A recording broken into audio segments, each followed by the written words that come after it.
closing at 49,077. The NASDAQ also rallied 1.2%, closing at 23,224. And how does Greenland play into all of this? Well, stocks rallied into the close as President Trump called off his newly announced tariffs on European trading partners. President Trump says a deal framework has been reached regarding Greenland and the entire Arctic region. The tariffs were planned to go in effect on February 1st, barring a deal. That is Stifel Director of Investments, Eric Robert. Thank you. That's the Wall Street Wrap on KMOX. Our weather is quiet tonight, and it's quiet into Friday evening. We are looking at mostly clear skies, breezy and cold overnight, 24. Thursday, partly sunny and cold, 37. Thursday night, clouds take over, windy and going down to 12 degrees. Friday, clouds control, but Friday is a dry day. Cold, 14 degrees, 4 degrees Friday night. Periods of snow Saturday into Saturday evening. Too early for numbers, but whatever we see is going to be a dry snow. From the Saliga Heating and Cooling Weather Center, I'm meteorologist Dave Murray on 104.1 FM, KMOX. And right now, we've got 41 degrees downtown at the Arch. I'm Michael Calhoun, KMOX News. Traffic from the MichaelsFlooringOutlet.com Traffic Center. Well, westbound Highway 70 is getting better since they cleared that crash at Lindbergh. We have slow traffic at the city limits. It's jammed from Hanley through 170, but then it picks up the pace. Still a little slow. Let's call it Cypress to the Rock Road. Is just volume unwinding, like I said, from that earlier crash. Southbound 170 bogs down at Olive. Northbound 170 from Natural Bridge up to Airport Road's pretty heavy. North and South 270 between Manchester and Ladou's busy. Southbound, though, Olive to Doherty Ferry. South of Big Bend down to Gravois. That's all slow. Westbound 64 from pretty much Grand all the way out through Clayton, Skinker, McCausland. We had an earlier crash in the area. It's slow Lindbergh to 270 and 364 out to 70 after that. If you're on 44, again, both directions, we have stop-and-go pockets between Grand and Hampton. Westbound after that looks pretty good. Southbound 55 from Arsenal down through Bates is on the brakes. There's slow traffic both sides of Highway Z. Telegraph from 255 down through at least Baumgartner is backed up, and westbound 44 is on the brakes between the bridges. I'm Roger Brand at the MichaelsFlooringOutlet.com Traffic Center. This report is sponsored by McKelvey Homes. Hi, I'm Jim Brennan at McKelvey Homes. Have you always wished for a brand new home in an established neighborhood? Select one of our move-in ready custom homes throughout St. Louis, or we will build on your lot. Visit McKelveyHomes.com and move up to McKelvey. News, traffic, and the latest from the world of sports. This is Rush Hour Sports on 104.1 FM KMOX.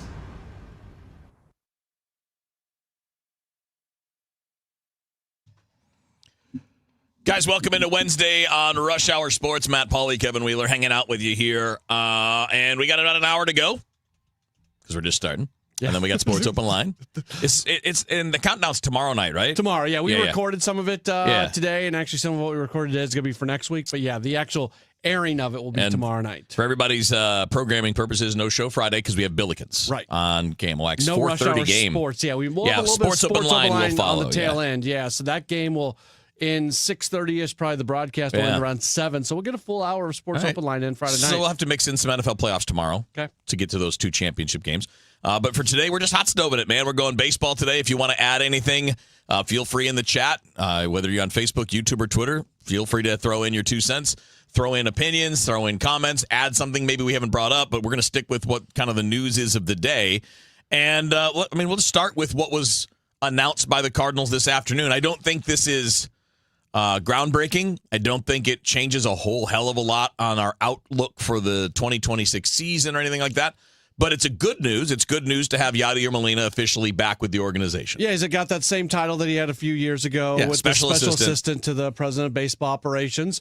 He's going to work with catchers. He's going to work with catchers' curriculum. He's going to advise the staff on catching and game planning stuff. And he's going to be there as somebody who can help the front office just, give them his vantage point on different things. So it's good to have as many smart people in the organization as possible, and nobody has ever questioned the intelligence of Yadier Molina and the baseball intelligence of him. I think Chaim Bloom, one of the big changes that we're seeing in the organization, maybe change is too strong a word, but certainly a tweak or a focus, is Heim wants as many voices in the room as possible, and he wants a spirit of collaboration where everybody is given their thoughts and their opinions, and it's respected and considered and everything. So to bring in another voice, and that voice being Yadier Molina's voice, it's a pretty solid move for the organization. Yeah. And again, it's never bad to have that brain. We don't know exactly what it looks like. We don't know if these are just going to be phone calls. It sounds like the description that Bloom gave, it sounds like there's probably going to be some spring training on-field activity, which is good. Getting him on the field with the young catchers and all of that is going to be a great thing.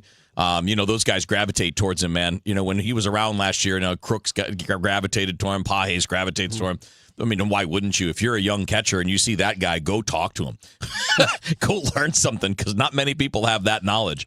But it's not game-changing at this point. It's not like he's your bench coach. It's not like he was hired as a full-time instructor. It's still a little bit nebulous, but, again, nevertheless, a good thing. Yeah, and he was uniformed in the dugout for a few games last year. I would suspect that's going to happen on occasion here. It still gives him the opportunity to be at home. I think his kid is still playing baseball. Down in Austin, Texas, I don't know if his kid's gone to college yet or if he's still in high school. But I know one of the things is Yadi's wanted to be around. For him. Yeah. His son just committed to college. Okay. His son's going to college in Texas. Okay, so you're able to be around family and be around him. So you could still do all that. You can pop in here whenever you need to. I hope we see him in spring. That would be the one big hope that I have. They didn't commit to him being in spring training in the release today. If there's one area that I feel like he can really, really help this club and see all the catchers together at one time. Think about like a Ronel Rodriguez being able to be around him a little bit there, and even Leonardo Bernal and some of the other younger catchers. So I hope it works out for his schedule that we see him in Jupiter. Absolutely. And that was newsy today, and it's good. It's a good piece of news. It's nice to have it around. Nice to have him around. I mean, and again, who knows down the road? I think the only thing that bothers me about the news is that it immediately becomes questions like, is he going to be the next manager? Is Ali on the hot seat? Like, no, it doesn't mean any of that at this point. But I will say, again, having him around, you never know what the future could look like. So you want him around. Yeah. But don't even, I mean, there's no point in going anywhere else with it at this stage, because, again, we don't know what his desires are going to be, what jobs he's going to be offered. We don't know what the status of Ali's going to be. In a year, he might be solid. In a year, they might love what he's doing, and the team might be overachieving, or they could be falling apart and thinking about a change. We don't know, because he's only got 1 year left. He does, and we'll just have to see what it looks like. All indications are that he's likely to get an extension at some point in time, but I don't think that's imminent. And Yadi's managed in Puerto Rico. He's managed in Venezuela, managed in the Caribbean Series. But at the same time, Kevin, he made it very clear going into this offseason that he had interest in a major league managerial job or a major league bench coach job. That's something that he wanted, and he didn't say that specifically about the Cardinals. He basically told every team in baseball, hey, I want to do this. And I don't even think he got an interview for any job like that, as far as I know. Well, I mean, like, we know that a lot of those things are about relationships. Who do you know? Where is an opening? Are you interested in that? Are they interested in you? Do they have their own people in mind? Like, it's really difficult to pin down why somebody gets an offer or doesn't. Yeah. And a lot of times it's stuff that you wouldn't normally think of. And some of it now, and look, I think this is a valid question about how the league looks at it. Not how they should look at it, not how we look at it, but how the league looks at managers. And I don't mean the Cardinals. I mean Major League Baseball. I'm not sure that a lot of teams love the idea of Hall of Fame players running their team. Yeah, because you can't. Their voice means so much. Yeah, I mean, when you go to battle with the president of baseball operations, it's a guy with HOF behind his name, or it's going to be there eventually. Well, they also have that element. Like when a new manager gets a job, Matt, what level of salary are they getting? Which part of the scale are they on? The high end of the scale or the low end of the scale? When someone first becomes a manager. Low end of the scale. Yes. Well, these guys aren't going to take that. No, they are not. If you're a Hall of Fame player that made hundreds of millions of dollars, you're going to want closer to the top of the scale. And teams look at that plus the power dynamic that you described, because that person, that personality, they're going to have sway. They're going to have sway with the players on there, which you want. and they're going to have sway with the fans, and they're going to have, and look, they also have sway with owners sometimes. And does a front office want that dynamic going on? So there's a lot more politics to it than just, would this guy be a good manager? Yes, and that played into the Albert thing and the negotiation there. I think if Albert would have gone either the Anaheim or San Diego job, there's a pretty good chance Yachty would have been on his staff. One thing real quick, we just got a comment, and we got this exact same comment when they brought Yachty in to be uniform personnel in the dugout. And I want to nip this one in the bud right now. Put it on the screen because it's idiotic. This is a ticket grab. Don't be fooled. They didn't sell a single GD ticket, and I never used that term when they brought him in the first time. That is not even anywhere in the spectrum of the decision making. Nobody bought a ticket to say, oh, wow, I can't wait to see Yachty or Molina take the lineup card out before the game. Yeah. It is not a money grab. It's not them trying to sell tickets. There are money grabs. There are things they're going to try to sell tickets. They're going to try to find ways to sell tickets this year for sure. I'm not saying anything is below like anybody in sports when it comes to trying to sell tickets in any way, shape, or form that you can. But if you honestly believe that this is somehow connected to selling tickets, I don't have a whole lot of time for you. It has nothing to do with tickets. No. Tell me you don't understand sports and sports fans without saying it out loud. I mean, nobody buys a ticket to see a special assistant to the general manager. And I'll be honest with you, nobody buys a ticket for the manager. Nobody. You could hire either Albert or Yachty as manager. It's not going to sell tickets. Right. I mean, and again, I don't mean none, but if a few hundred people go, woo, that's not enough. Right. That's nobody. You sell tickets by selling players and wins and quality of experience and performance. That's how you sell tickets. And if you think about it, we're all sports fans. All of us that are on the stream, that are listening to us on the radio, those of us here in this room, you're sports fans. Do you ever buy a ticket because of who's a consultant to the team in the front office? You shouldn't. Nobody does. Yeah. So no, it's not that. And again, Deadly says, I'd buy one if Albert was manager. You see, you're making the point. You're going to buy season tickets because he's the manager? I mean, like, this is not how it works. It never has. It never will. The only thing I would say back on that side is if a hiring like that energizes the fan base, there could be a small trickle-down effect in terms of tickets. Especially off-season tickets and season tickets, but it's negligible. It's nothing of significance. It's nothing. Again, you're talking in a place where you're trying to sell millions of tickets. We're talking hundreds of tickets being sold. Yeah, we're not talking about tens of thousands or hundreds of thousands or millions. So, no. Should we call the Cardinals ticket office right now and see if they had to bring in extra people to man the phones when they made this announcement? Yeah, it doesn't work this way, guys. Were they all hands on deck this afternoon? Oh, the big Yachty announcement is going out. Let's get ready. We're going to sell season tickets today. Deadly, put the shovel down, man. You're digging a bigger hole. He says they're trying to get back in good graces. Nothing's going to do that other than winning games. Nothing. No PR stunt. No hiring of a former great. Nobody's getting back in good graces with the people that are angry other than going out and winning games. This is simply a really smart baseball guy who is connected to the organization, who wants to work in baseball, and a president of baseball operations and a manager who really wants that voice to be involved in whatever way that they can have them involved. Yep. That's it. That is it. If you try to put any more meaning, we've talked about it too long already, Kevin. If you try to put any more meaning to it than that, you are just reaching into the sky for stuff that's not there. All right, let's talk prospects coming up next because the Cardinals system is getting a lot of love. Mm-hmm. The top 100 prospects lists all around the game are coming out this month. You got one that went out today with Baseball America. And I saw this. You may have seen this too. Great tweet from J.J. Cooper from Baseball America with a graph that shows how prospect rankings actually matter. Okay. That they actually tell a story. And I'll tell you what that is, and we'll talk a bit about the rankings coming up next here on KMOX.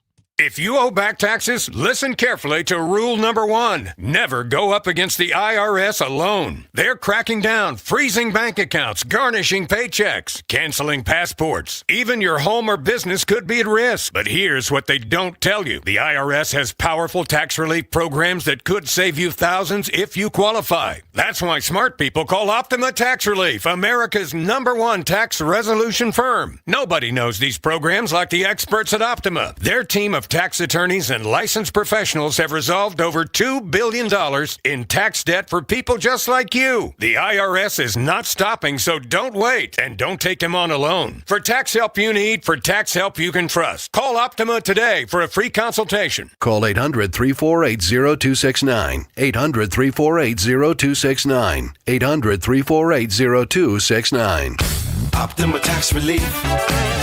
Some restrictions apply. For complete details, please visit OptimaTaxRelief.com. Looking for your dream home in Wentzville? Welcome to Sutton Farms by Lombardo Homes, where community and comfort come together. Enjoy resort-style living with a private clubhouse, indoor courts, a splash pad, sand volleyball, walking trails, and even a dog park. Design your own custom home in our Parkside, Nature, or Tradition series, all within the top-rated Wentzville School District. Discover the perfect blend of small-town charm and modern convenience at Sutton Farms, located off Piney Road in Wentzville. Visit LombardoHomes.com to learn more. Traffic from the MichaelsFlooringOutlet.com Traffic Center. This traffic report is the service of the Sandberg Phoenix Law Firm. Westbound 70, still some slow traffic, Goodfellow to Jennings Station. It's still bogged down from 170 all the way out to the Rock Road and 270 to the Blanchett Bridge from the earlier crash we had at Lindbergh. It's busy west of 94 to Zumbell, a little slow at K.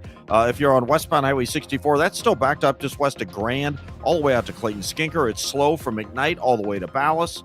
And it's busy from 364 all the way out to 70. Southbound 270, south of 364, all the way to Doherty Ferry. Big Bend to Gravois heavy. South 170 at Ladue, that's a little better. North 170, Natural Bridge up to Airport Road, some backed up traffic there. Eastbound 64, 170 to Big Bend's heavy. 44 westbound Jefferson out to Southwest, and eastbound Hampton to Grand is backed up. The eastbound side's due to road work. Westbound 44 between the bridges downtown still on the brakes. Southbound 55 is pretty solid from Arsenal down through Bates. I'm Roger Brand at the MichaelsFlooringOutlet.com Traffic Center. Sandberg Phoenix serves your business in litigation, intellectual property, and products liability. We're more than a law firm. We're committed to your success. Learn more at SandbergPhoenix.com. The choice of a lawyer is an important decision and should not be based solely on advertising. This is Rush Hour Sports on 104.1 FM KMOX.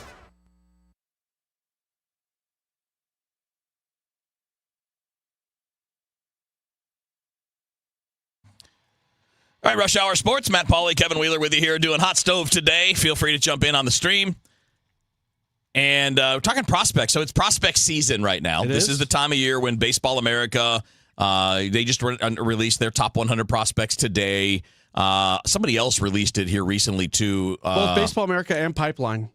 No, Pipeline hasn't done their top 100 yet. They're doing their top 10 by position. Okay. And then I think it's next week the top 100 comes out for Pipeline. There is another publication that released their top 100 this week. Oh, no, it's like CBS Sports, I think. Gotcha.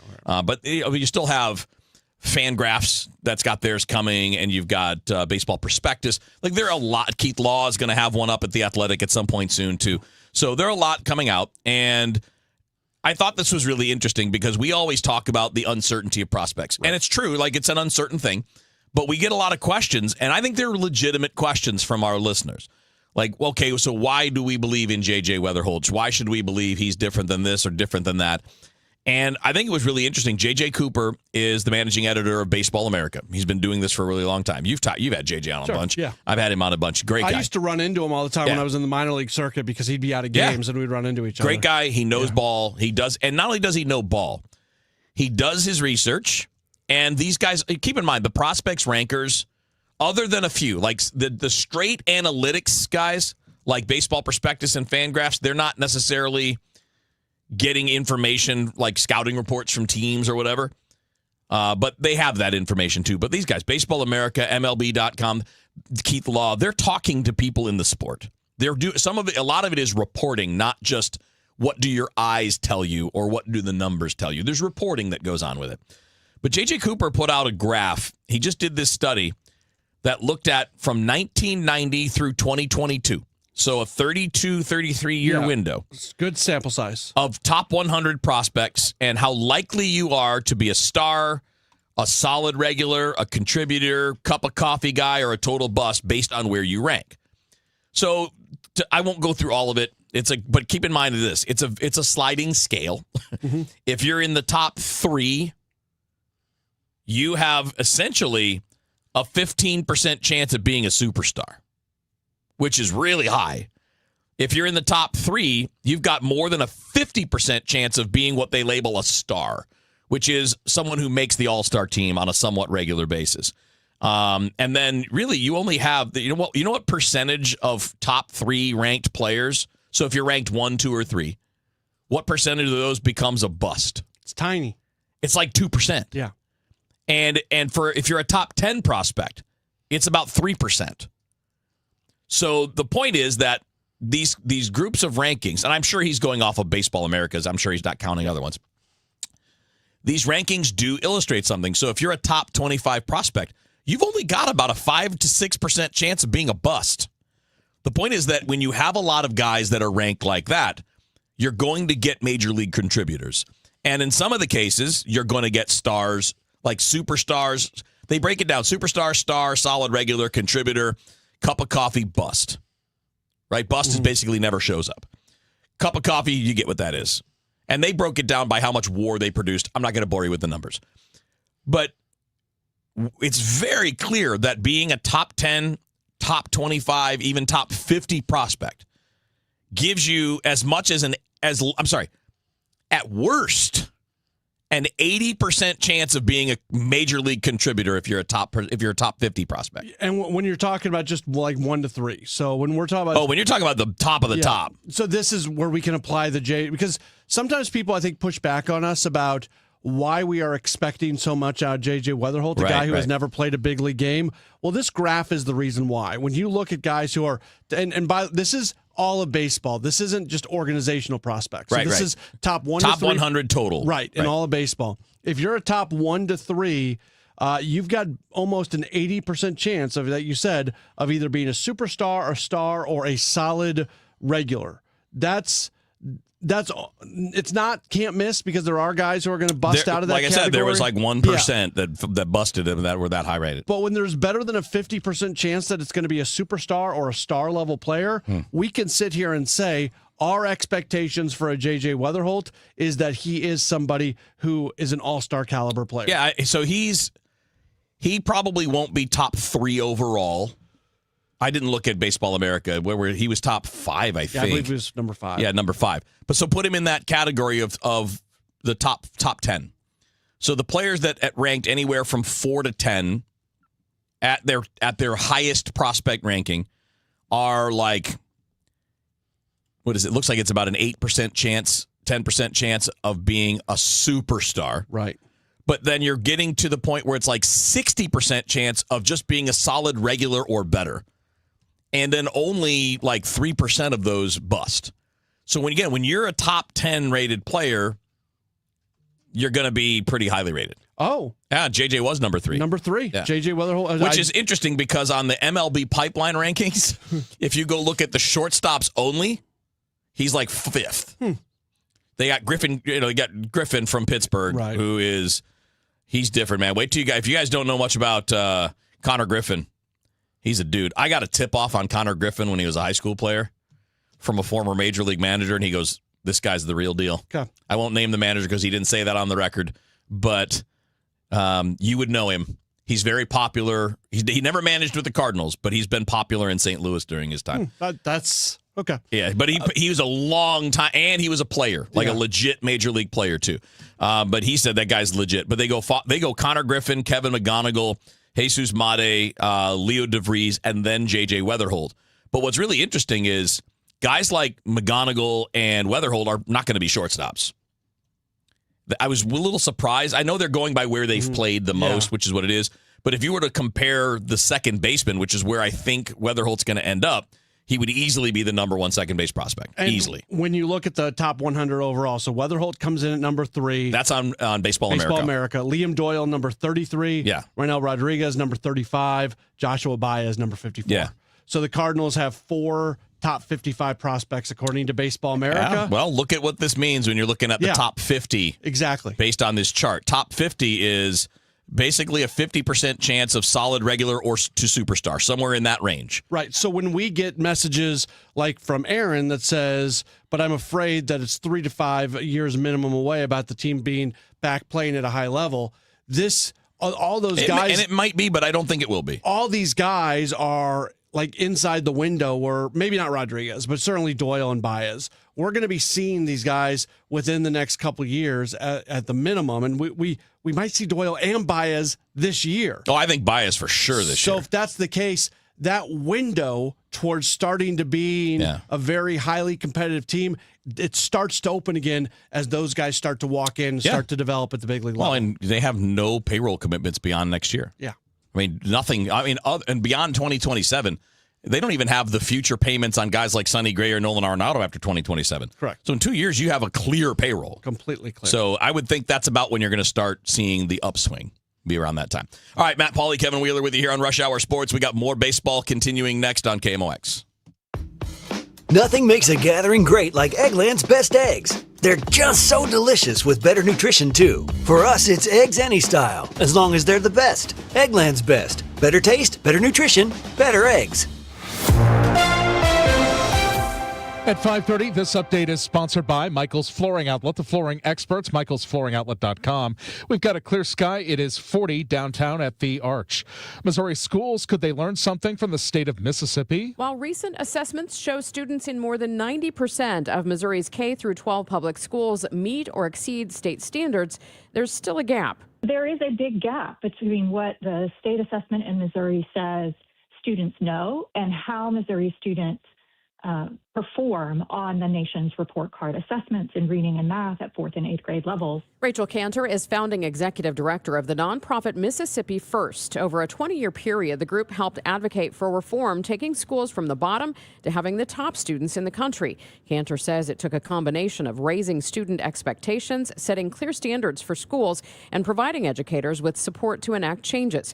Cantor is in St. Louis for a town hall on education hosted by the Opportunity Trust. Megan Lynch, KMOX News. South Carolina is in the middle of a major measles outbreak. Health officials confirmed 646 cases, more than 400 of them coming since the start of the year, which has only been 21 days. State epidemiologist Dr. Linda Bell says another 538 people are in quarantine, about half of them school age. We may be in this for certainly weeks more and potentially months more if we don't see a change in protective behaviors. The number of heart disease and stroke deaths has declined. A new American Heart Association report shows heart disease remains the leading cause of death in the U.S., with stroke now ranking 4th, ahead of COVID. But after years of increases, deaths from both are starting to decline. Northwestern University researcher Dr. Sadia Khan. The recent estimates for obesity, which are at about 40% for adults and about 20% for kids, really highlight a key opportunity where we can do more, particularly related to dietary changes, physical activity, as well as medication if needed. Dr. Khan says we have now returned to the pre-COVID death rates for heart disease and stroke. Fred Bottomer, KMOX News. Crew members of NASA's SpaceX Crew 11 mission held a news conference today to talk about their early return to Earth. Here's Cammie McCormick. While not discussing the medical issue that brought them back early, astronaut Mike Fink said they were thankful for the efforts of NASA and SpaceX to minimize the risk to the crew and the mission. When we were getting ready for an EVA, something happened. The team came together, and it wasn't just this team, but the whole team around the world. And we were able to come home safely. NASA has not identified the astronaut who had the medical issue. A new Missouri audit suggests more lottery advertising might not be paying off for Missouri schools. Missouri State Auditor Scott Fitzpatrick says the lottery boosted its advertising budget by roughly $5 million last year, yet overall lottery revenue fell by more than $49 million. That meant less money for education, with transfers dropping by more than $18 million. Fitzpatrick says earlier years showed the opposite trend. Lottery proceeds rose when advertising spending was much lower. He says the findings give lawmakers something to consider as they decide next year's lottery advertising budget. Matt Pilger, Missouri Net. From the Saliga Heating and Cooling Weather Desk, for tonight, clear sky, low 24. Tomorrow's high 37 with sunshine. Then tomorrow night becomes 12 and Friday's high 14. Right now it is 40 downtown at the Arch. I'm Michael Calhoun, KMOX News. This is the story of the one. As an HVAC technician, he and his digital multimeter are in high demand. So when a noisy office HVAC turns out to be a failing blower motor, he doesn't break a sweat. With Grainger's easy-to-use website and product information, he selects the product he needs to keep everything humming right along. Call 1-800-GRAINGER, click Grainger.com, or just stop by. Grainger, for the ones who get it done. Breakfast burritos for the morning brainstorm. Easy Cater. Paninis for the lunch and learn. Easy Cater. Barbecue for the clients from Boston. Easy Cater. Brownie boxes and mini bundt cakes for Brenda's workiversary. Easy Cater. One simple platform to feed any size group with food they love from favorite restaurants, plus tools to help you meet dietary needs and stay on budget. Easy Cater. All the food for your workplace, all in one place.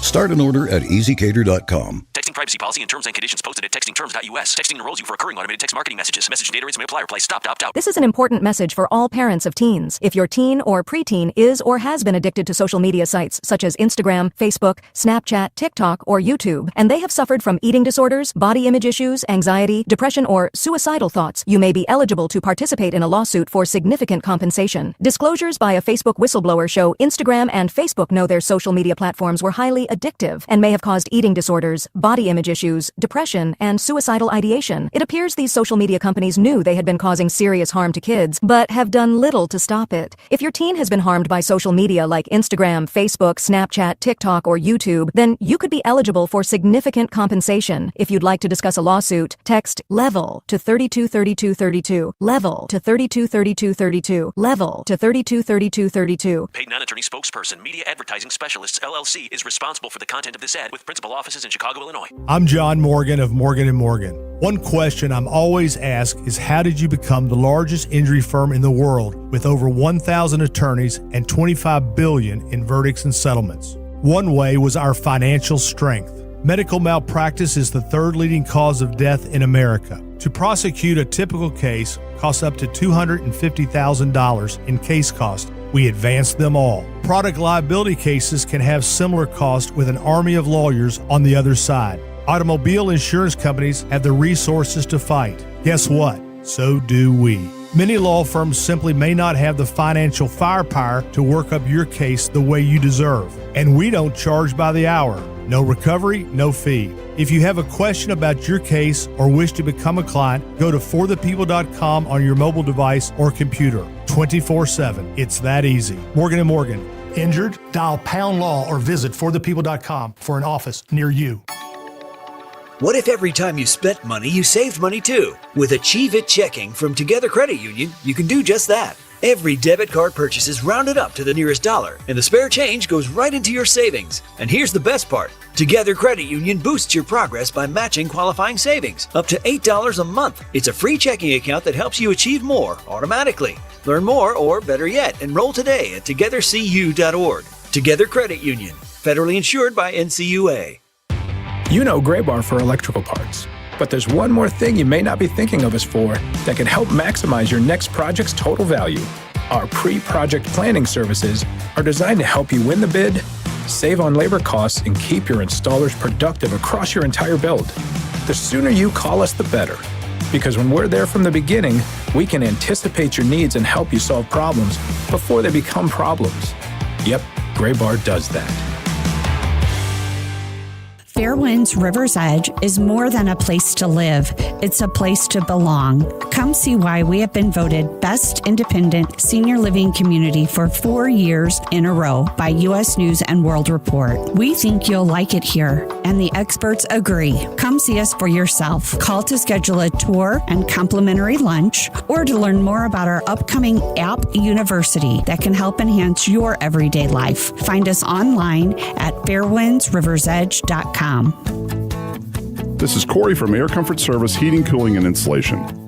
There's never a good time for your heating system to stop working. If yours does, no matter what time or day, Air Comfort Service offers 24/7 emergency HVAC service. Contact our award-winning team for 5-star heating service and stay in your comfort zone. For heating and 24/7 emergency service, contact Air Comfort Service Heating, Cooling, and Installation at aircomfortservice.com. That's aircomfortservice.com. Hey, St. Louis City SC fans, mark your calendars now. The Boys in Red return to Energizer Park to kick off Season 4 Saturday, February 21st. And you could be there for the dawn of a new golden era of St. Louis soccer. Go to stlcitysc.com/tickets and reserve your seat now for the MLS home opener versus Charlotte FC. Limited quantities remain. See you soon, St. Louis. I can't believe how spotless my floors look after using the Swiffer Power Mop. No more dragging around a heavy mop and messy bucket. Now I get the same deep clean without all the work. Thanks to the powerful solution and scrubbing pad of the Swiffer Power Mop, dirt and grime don't stand a chance, and I don't break a sweat. Mic drop. Mop drop. Swiffer Power Mop. Swiffer Power Mop. A smarter way to mop.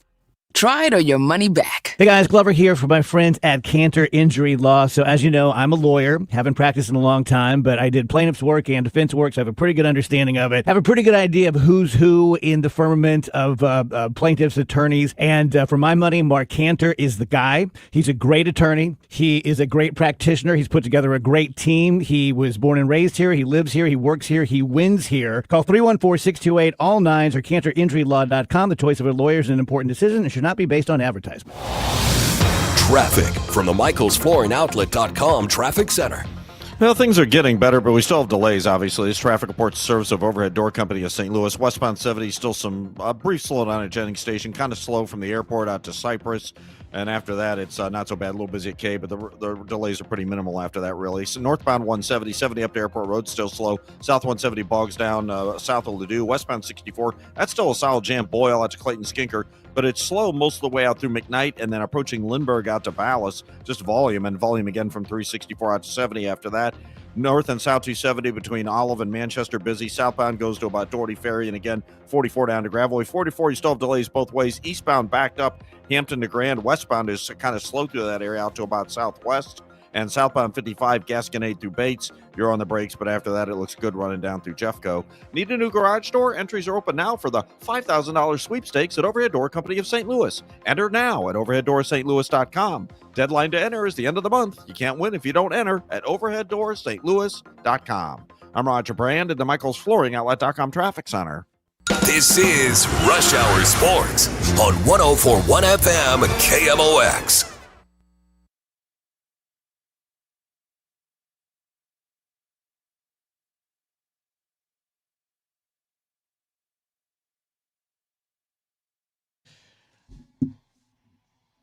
All right, Rush Hour Sports, Matt Pauley, Kevin Wheeler. Sports Open Line coming up after the news. What do you got tonight? Anything special? Anything you want to tease? Bernie Miklasz will be on at 6:20 for his Wednesday conversation. We didn't have a show yesterday, so our weekly with Amy, Hockey Amy, will be at 6:35. Nice. Danny Wexelman will be on tonight as well. So, and we'll talk through. I'll get more fan reaction to the Yachty thing. We'll talk about it certainly a little bit, and we'll get into some of the news that we've gotten over the last day or so about the labor stuff. Okay, cool. Yeah. So basically now we're almost done with the big free agents. Yeah, Framber Valdez is sitting out there. Framber Valdez is the big name that's still out there, but Cody Bellinger's back with the Yankees. Interesting to me that some of the biggest guys out there got short-term deals. Yeah. Kyle Tucker took the short-term deal with opt-outs. Obviously, four-year deal would not have been a short-term deal 10 years ago. No, but I mean, the expectation was 7 or 8. Yeah. I mean, coming into this offseason, the speculation was 7 or 8. But he and Cody Bellinger and to a lesser degree Bo Bichette, they took shorter deals with bigger AAV, which means less total guaranteed, but more opportunity to make more because your AAV is higher, and if you're healthy at the end of this deal, with prices going up because they always do, you could end up making even more total. Yeah, it's a good gamble because the worst case scenario, you tank, you take your value down, but you just spent 4 years making $60 million a year. Right. Like that's an okay consolation price. And you look at Bellinger's deal, what is it, 5 and 125, something like that? It was 4 and 125. It was like $30 million a year AAV. but he's got an opt-out starting after year 2. He's going to get paid $84 million the first 2 years. Okay, so he's getting the first 2 years of salary and a $20 million signing bonus. So he's going to opt out of that unless he's injured. Right. Because he's making, 2/3 of the money in the first 2 deals, first 2 years. So there have been a lot. I guess the point that I wanted to get to is there have been a lot more interesting contract structures for top stars here recently. And outside of Soto and Ohtani, in the last few off seasons, who's getting the 10-year deal that used to go out there all the time? Not as many guys. I mean, you would think Bo Bichette 5 years ago, he would have got a 10-year deal. Getting out into free agency in his late 20s? Yeah, I don't know. I mean, I do think you have to be a certain stature of player to get into that 8, 9, 10-year deals. And I don't know. Look at what Dansby Swanson got. What was his? I don't remember the total number of years, but I mean, he's like $25 million a year, and he's got I think he got an 8-year deal, something like that. I don't remember how long it was, because when you think about the really long deals, you think of Soto, you think of Guerrero, you think of Tatis, Rodriguez with the Mariners. He got 7 years, 177. Okay, that's not a 10-year deal. Like that, I guess that I differentiate. Yeah, but I want to say though that he's quite a bit older than Bichette at free agent time. I want to say that he was close to 30. I just don't think, because Dansby is 31 now, coming up on 32. So when he became a free agent, his first year was age 29. So it's not far off of Bichette. Yeah, I'm not trying to denigrate Bichette. I just don't think he's in the class of player that we've seen getting those $10 to $15 million deals. Yeah, and it's interesting that nobody seemed to think that Tucker was. And obviously Bellinger's not. I mean, I think Bellinger always has had an inflated ask because he had those amazing years in L.A., but he really hasn't repeated that. He had one pretty good year. He was good with the Yankees last year. Like, there's no question, but he's not what he was when he was early in L.A. when he was an MVP. Yeah, I do think that the reason I thought Tucker was going to get the long deal was because he was the best guy available. Right. And a bunch of big money teams were out there shopping. Right. So if you're Kyle Tucker and it's a different year and there's a bunch of other free agents who are available who are maybe a little bit better than you, so for Tucker, I didn't think he was going to get the long-term deal because of how good he was. I thought he was going to get the long-term deal. Best available player, yeah. Yeah, because of that. Leverage. Right. Interesting. Yeah. I don't know. I mean, I keep thinking, and maybe we'll end up being right about this. Maybe we'll all end up being wrong about it.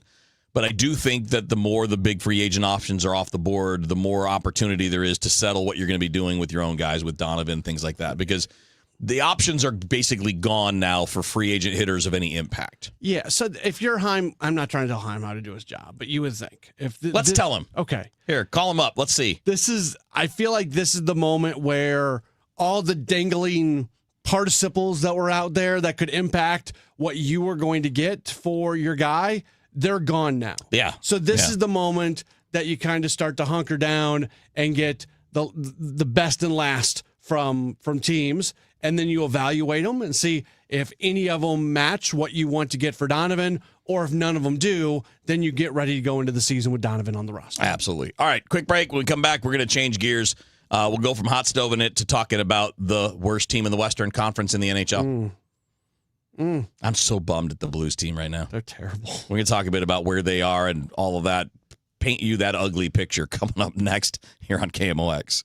If you owe the IRS, you have a legal issue, and you need the Lance Drury Law Firm. We'll protect your rights. Log on at LanceDruryLaw.com. It's Tom Ackerman for Ophthalmology Associates, the doctor's doctors, 314-966-5000, or online at youridoc.com. Neovitin began with one doctor's mission to help others feel their best. After years of caring for patients, Dr. Ken Ribicki, a St. Louis physician, created Neovitin, a line of multivitamins designed with quality, safety, and everyday wellness in mind. Each formula is made in the U.S. using the finest domestic and international ingredients to support real people living real lives. Discover the difference today with Neovitin, available at Schnucks, Dierbergs, and Neovitin.com. Neovitin, trusted nutrition from St. Louis for St. Louis. All right, guys, if 2026 is the year that you or maybe a family member, a friend are thinking about selling your home, Well, clearly you need to pick the right realtor, and I've gotten one for you. I've had the chance to get to know Gloria Liu here lately. She walked me through how her proven systems work, what the results are. They've got all the data that goes along with everything. Talk to me about her written guarantees, and it really is simple. With Gloria Liu at Your Home Sold Guaranteed Realty, you get results. You get the results that you're looking for, and it's your home sold or she'll buy it. So I don't know how you can make it any easier than that, and she does. She does a great job of making the process of both buying and selling really simple. For example, she's got more than 24,000 buyers in waiting. So your home might have a buyer just sitting there right there on that list, but your home's not on the market yet. And she and her team sell for top dollar. They boost your profits, and they sell fast. So Gloria sells a home about every other day on average, where other agents might be 4 or 5 a year. So you want to work with the best. You want to call Gloria Liu, and she will guarantee in writing to sell your home at 100% of market value, or she pays you the difference. So very simple process.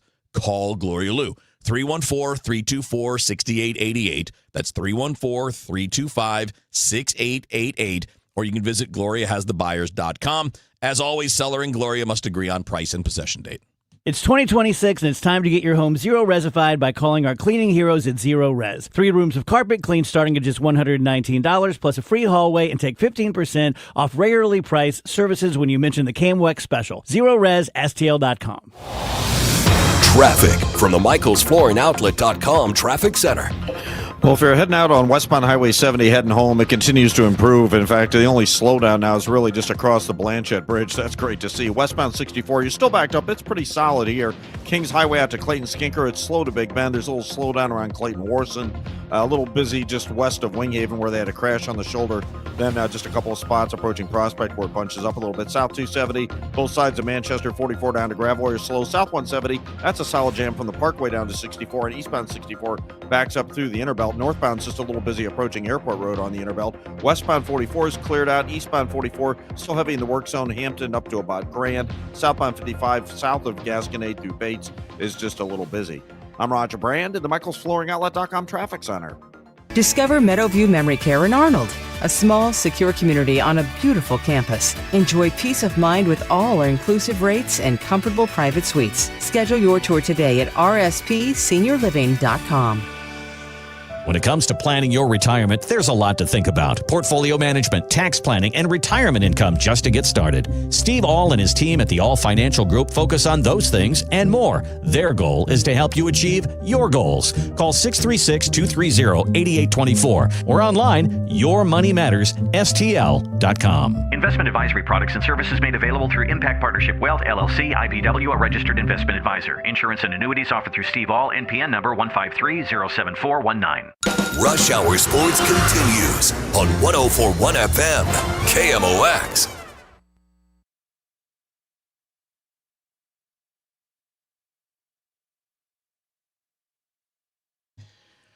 All right, let's finish things up with some hockey talk. The Blues played their 50th game of the season last night, lost it. So they are last in the Western Conference as we speak. They are the lowest scoring team in the National Hockey League. Well, Vancouver's behind them. What's that? I looked at it this morning. They were tied. Okay. In the Western Conference. Well, Vancouver's got 37 points, and they've got 46. Oh, I'm sorry. Last in the division is what I meant. Sorry, my bad. Just trying to make sure we... My bad. You're correct. Last in the division. To last in the conference. They fell behind Winnipeg last night in the division because Winnipeg was the team that beat them. But second to last in the West, second to last in the entire NHL. Lowest scoring team in the NHL. Your highest goal scorer is Jake Neighbors. He has 12 goals. That is tied for 113th in the National Hockey League. And he missed like a month. And he missed a month, and he's your leading scorer. And then your second leading scorer is Justin Falk, goal scorer. Yeah. And then Robert Thomas leads you in points with 33 in 50 games. And that ranks 100th. So your top offensive player is tied for 100th in the National Hockey League. This can't be going any worse. No. I mean, I guess it could be, right? You could be Vancouver. But even Vancouver, like the two of you, those are the two worst goal differentials in the league. The Blues and the Vancouver Canucks. Nathan McKinnon and Connor McDavid have 85 points. Yeah. And I know that the Blues don't have anybody in the same stratosphere as Nathan McKinnon and Connor McDavid, but those guys are more than double your top point getter right now. Hockey Amy pointed this out to me this morning when we were talking, that Connor McDavid has, I think, 37 points since December 15th. Robert Thomas has 33 on the season. It's so frustrating. I've said this before, and I get pushed back sometimes. I just want the core of this team to be blown up, and I want a brand new core to come in. Yeah. I don't trust Robert Thomas. I don't trust Jordan Kyrou. I don't trust so many of these guys. They're skilled players. They should have better stats than they have right now. Yeah. I don't trust them to help you win games. So I know they've got no trades. I know you might be selling low. I don't care. Start over when it comes to the individuals who are going to be the core of your team. They have to change. I don't know that they have to get rid of all of the guys that are the core, but they got to change out probably 2 or 3 of them. Yes. And honestly, in a perfect world, you wouldn't have to dump them because I don't think that they all suck.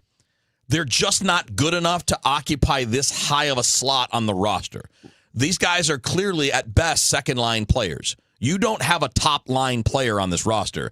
And I think if you had a team where there was Ryan O'Reilly-type players, not just good players, but leaders, fighters. I don't mean physical fighters, but they fight. They go in the corner, they get the loose pucks.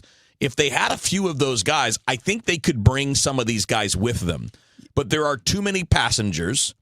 And I think I'll say this. I want to put this up here because Aaron said something to this here, and I totally agree. He says the Blues need that first overall pick. Yes, they need a franchise-changing star.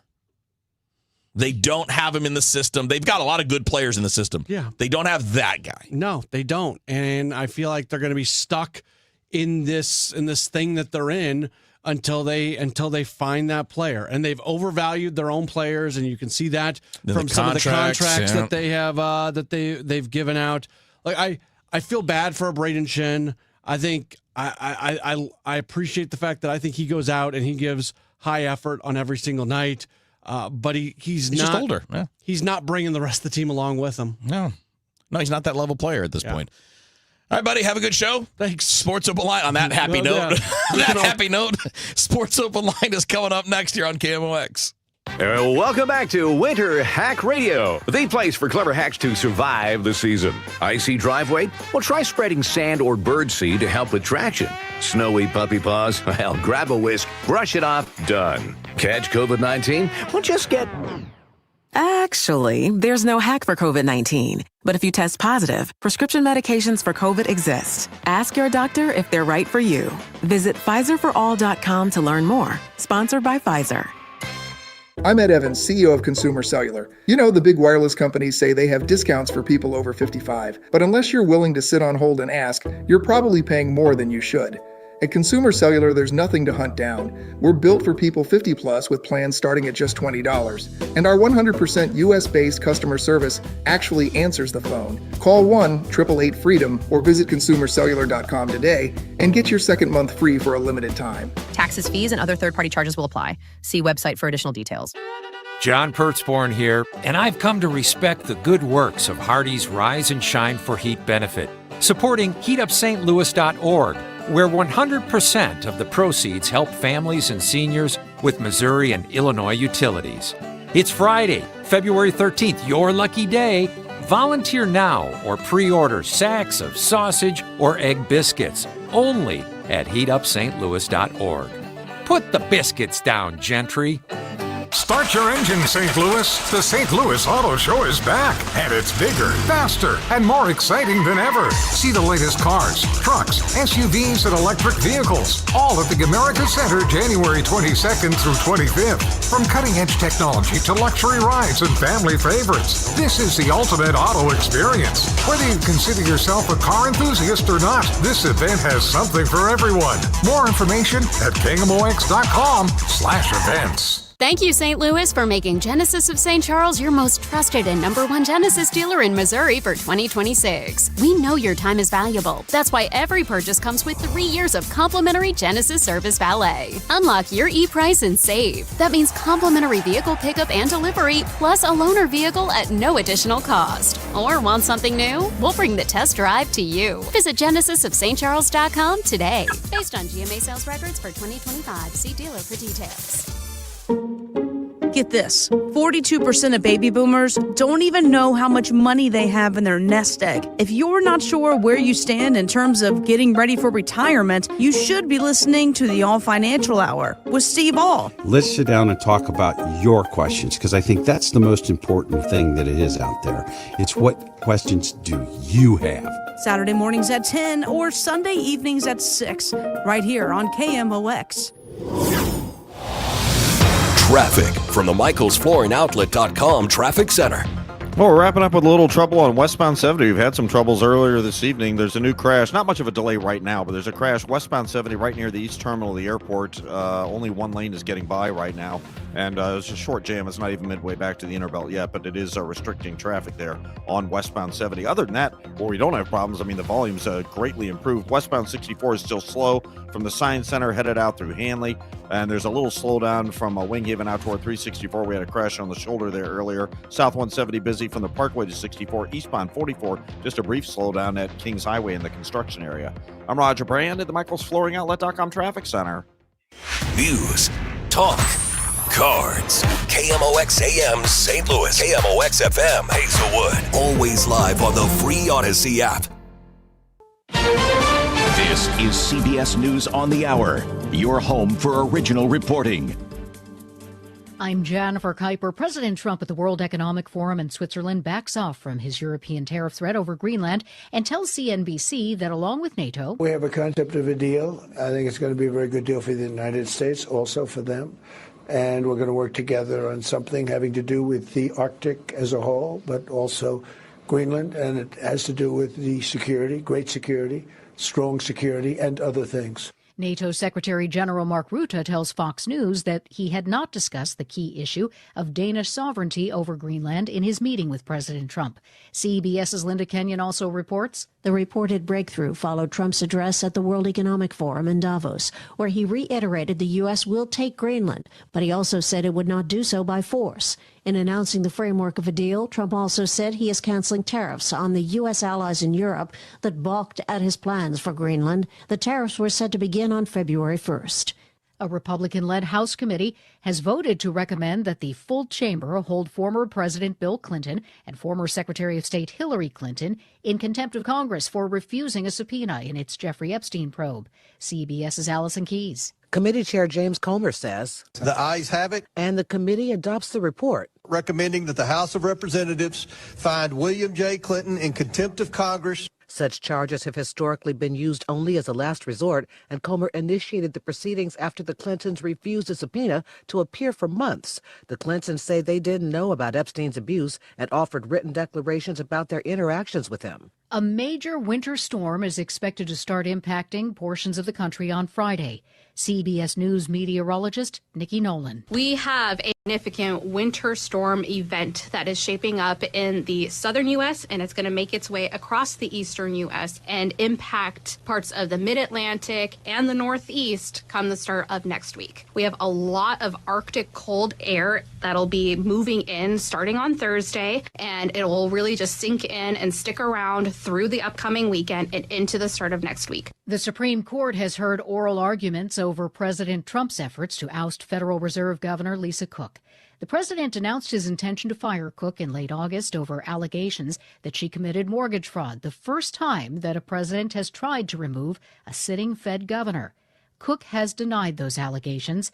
CBS's Jan Crawford was in court. I think it was very clear that all the justices, liberal and conservative, very skeptical of the president's broad arguments. I didn't see any takers. This is CBS News. Real crimes, real justice. Follow and listen to 48 Hours on the free Odyssey app or wherever you get your podcasts.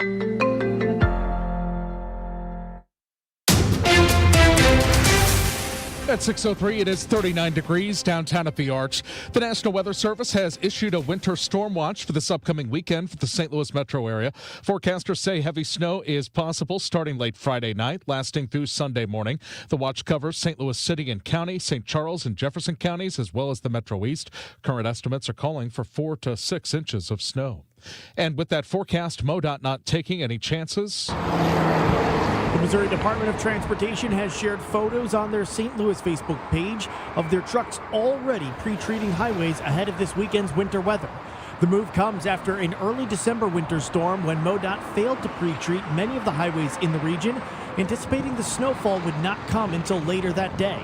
The lack of pre-treatment contributed to numerous crashes and extensive traffic on St. Louis area highways.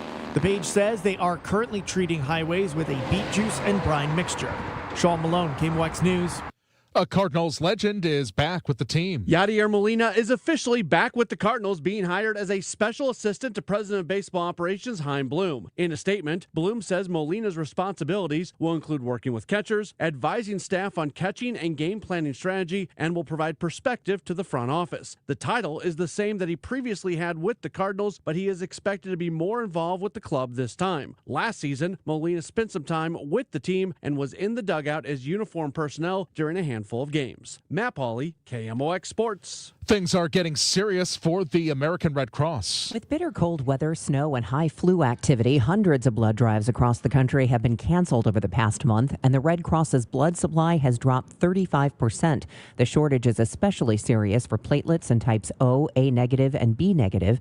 Donors are urged to make a donation appointment as soon as possible. Debbie Monterey, KMOX News. A new Missouri audit suggests more lottery advertising might not be paying off for Missouri schools. Missouri State Auditor Scott Fitzpatrick says the lottery boosted its advertising budget by roughly $5 million last year, yet overall lottery revenue fell by more than $49 million. That meant less money for education, with transfers dropping by more than $18 million. Fitzpatrick says earlier years showed the opposite trend. Lottery proceeds rose when advertising spending was much lower. He says the findings give lawmakers something to consider as they decide next year's lottery advertising budget. Matt Pilger, Missouri Net. Walking down the street. It's been pretty quiet on the monkey front. No new spottings in the past several days. And the St. Louis Police Department wants to clear something up. Mitch McCoy. I watched the news conference by the health department. And when they said that an SLMPD officer saw the monkey, I immediately looked at Sean with my jaw dropping. McCoy, referring to Sergeant Sean Mazzola, adds that news conference was the first time they heard that a police officer saw the monkey. The District 6 captain, Matt Karnowski, sent an email to the District 6 officers asking anybody who saw the monkey to come forward, and that did not happen. McCoy says they have no evidence to support the claim that the monkey was seen by a St. Louis police officer. Let's get you to Roger Brand right now. Find out what's out on the roads, Roger. Well, Michael, just one trouble spot right now, and it's westbound Highway 70. Mentioned at the top of the hour, we have a crash. It looks like they maybe opened up the two left lanes. Hard for me to tell. It's on the bend here, westbound 70, just past the first Lambert exit, the East Terminal exit. It's just west of there. The right lane's definitely blocked. There's a jam at 170 on westbound 70. Because of it, west of there, you're fine. Westbound 64 is still slow. Science Center out through McCausland, and it's slow from Winghaven midway out to 364, maybe a little closer to 364. We had an earlier crash there. Eastbound 64 just a little heavy approaching Big Bend. South 270 just a little slow at Gravois, but the rest of these area highways are wrapping up in great shape. I'm Roger Brand at the Michael's Flooring Outlet.com Traffic Center. It's time for a $98 furnace tune-up. My best friend Jenny came over for coffee, said it's cold enough in here to play hockey. Well, my furnace broken, it's already late. Call Jerry Kelly because they're open till 8. JerryKelly.com. They're fast and they're good and they got it going on. Jerry Kelly.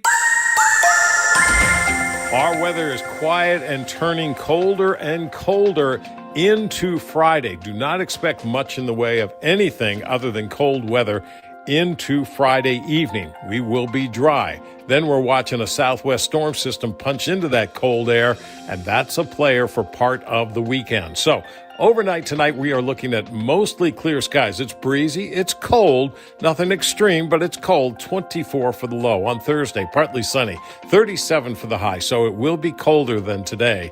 Then Thursday night, clouds take over, windy and very cold, 12 degrees. Friday, clouds control.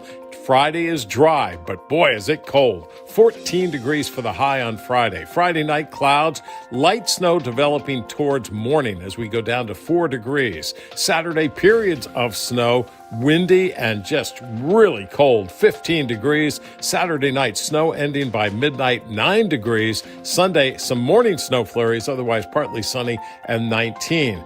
We have to wait until this storm system gets over the Rockies and reforms in the Texas Panhandle before we can really put any numbers on this thing. We will get snow, and any snow that we see will be a very dry snow, but I'm still thinking the heaviest is going to be across southern Missouri and southern Illinois, but the line is close. I'll keep you up to date. From the Saliga Heating and Cooling Weather Center, I'm meteorologist Dave Murray on 104.1 FM. KMOX. And at the moment, it is 38 degrees. The feels like is 32 downtown at the Arch. I'm Michael Calhoun, KMOX News. Come on, let's get going now. From KMOX Sports. We're primed and ready. All day, baby. Man, let's go.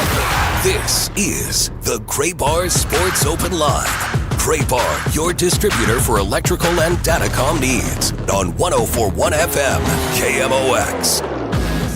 Here we go. Welcome in. It's time for a Gray Bar Sports Open Line right here on a Wednesday night. My name is Matt Pauley. We've got a full 2-hour program tonight.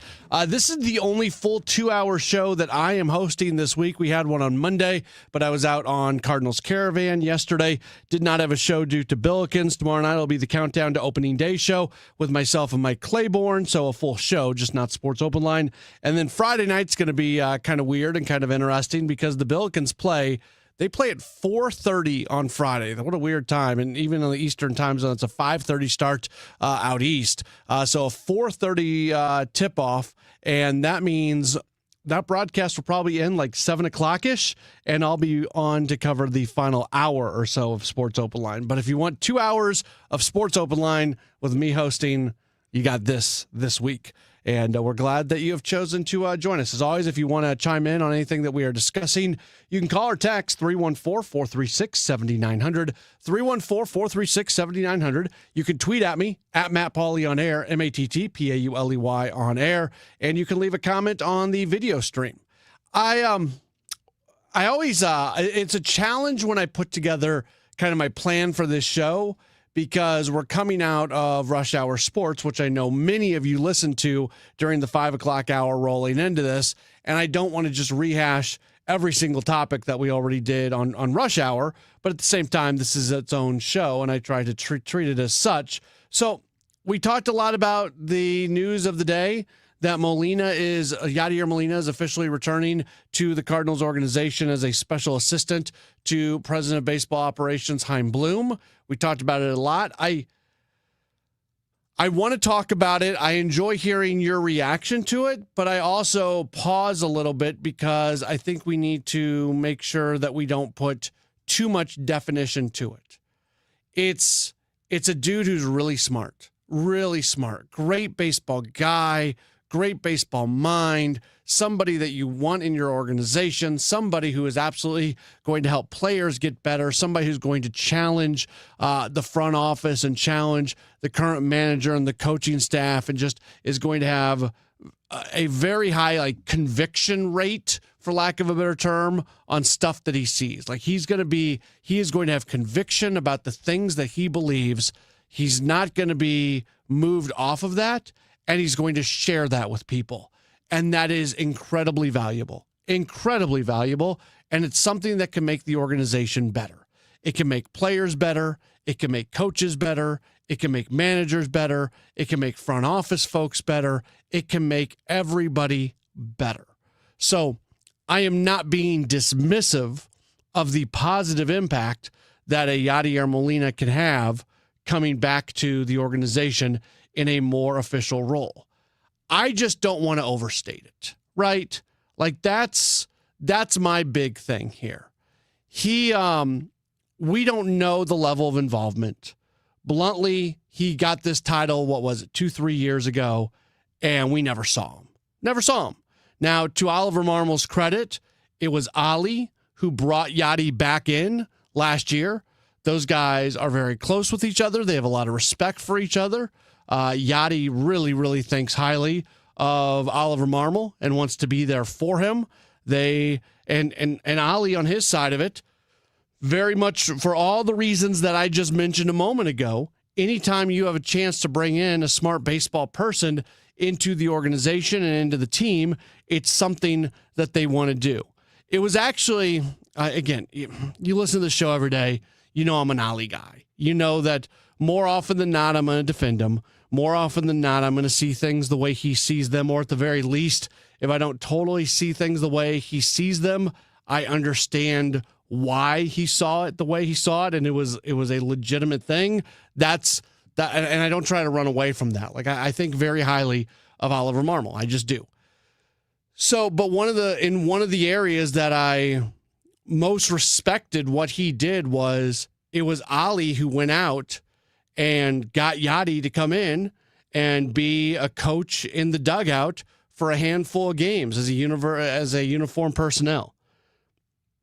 Ali knows the noise out there. He's not dumb. He hears it. He'll joke about it. He'll laugh about it.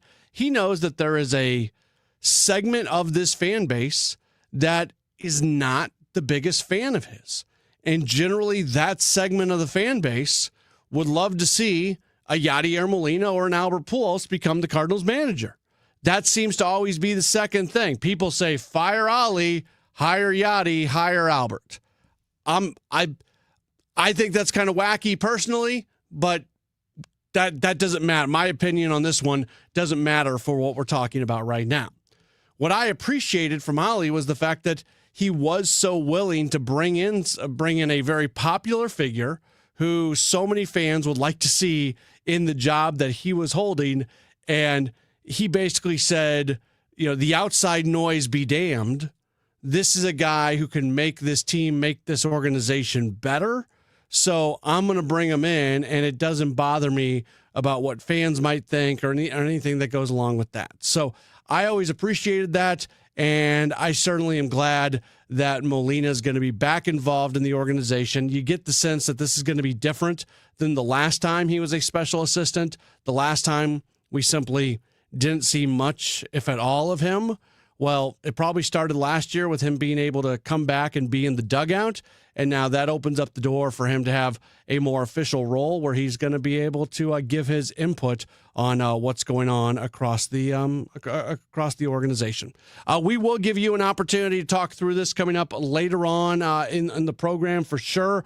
We've got a couple guests this hour that we're going to get to. Bernie Miklas is going to join us here in about 5 minutes or so. Amy Markscores is going to have her weekly blues conversation with us later on this hour. I've actually gotten some text messages about this and some folks wanting us to open up the phone lines. We will certainly do that coming up later on the show. So if you've got thoughts on Molina, we will get you the opportunity to chime in and where you think that he may make an impact on the organization. But up next, we'll talk with our good friend Bernie Miklas. He is with us in just a moment. This is a Gray Bar Sports Open Line on KMOX.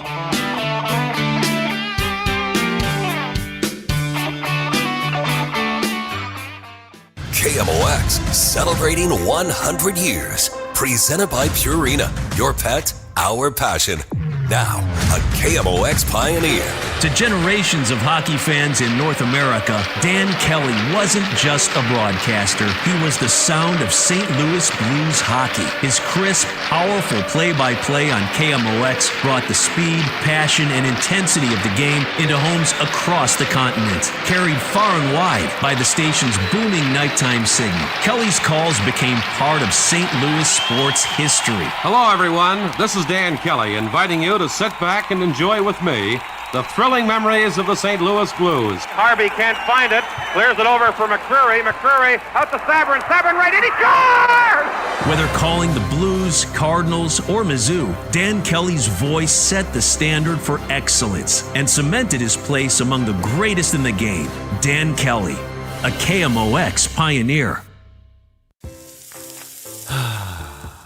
That's the sound of James adding long-lasting Gain scent boosters to his laundry this morning. Several hours later, James sniffs the irresistible scent of Gain on his shirt. Gain. Several hours later, James has even caught the attention of his mother-in-law, and she never gives him attention. Ooh, you smell amazing, James. Oh, thanks, Mom. I love you too. I never said that. Add Gain scent boosters to your laundry. Add joy to your day. I was ordering food from our usual place for the big meeting. My VP said, "Please, God, no."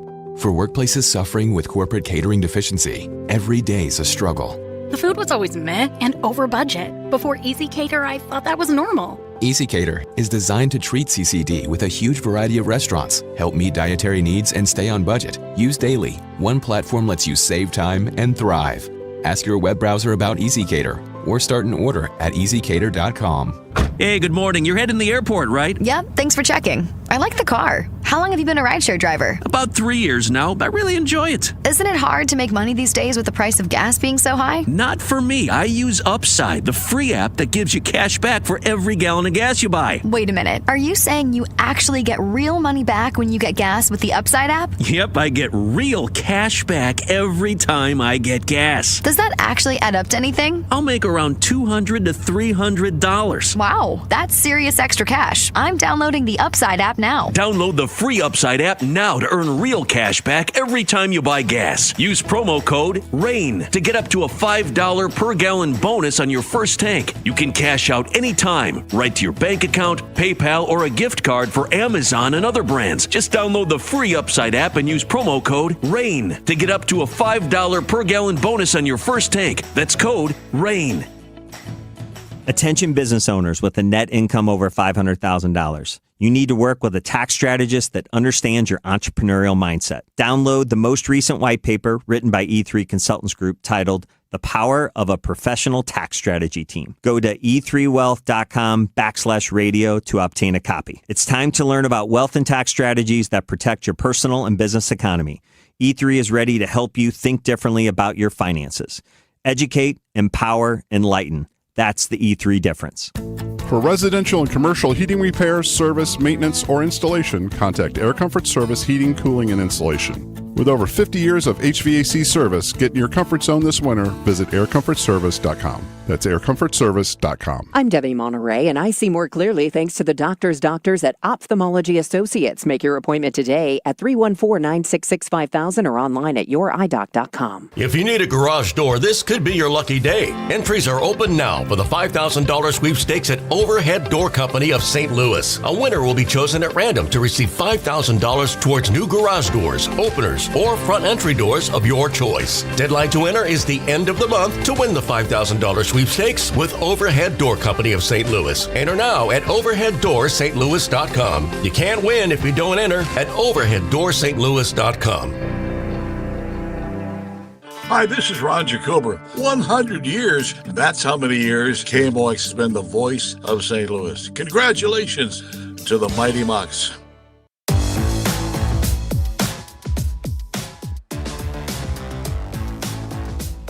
It's a Gray Bar Sports Open Line right here on KMOX, taking you until 8 o'clock this evening. We'll do a little bit of hockey with Amy Markscourse coming up in about 15 minutes, our weekly conversation with her. But right now, our weekly conversation with our very good friend, Bernie Miklas. Of course, you hear him all over here on KMOX on all the various shows. You read him and you watch him over at STL Sports Central, and he joins us for our weekly spot here on a Wednesday night. Bernie, you know I always enjoy talking with you. How are you? Yeah, I'm doing good. Welcome back home, man. Thank you. Appreciate it. I had to chuckle because you wrote about the idea, the narrative that there's going to be a leadership void for the Cardinals if Brendan Donovan gets traded.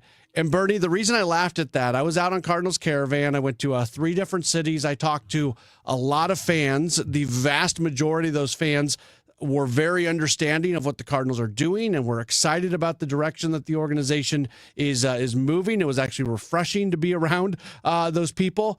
But Bernie, so many of them were asking me, well, where's the leadership going to come from? And then today I opened up that column and read it, and I just had to kind of laugh about it.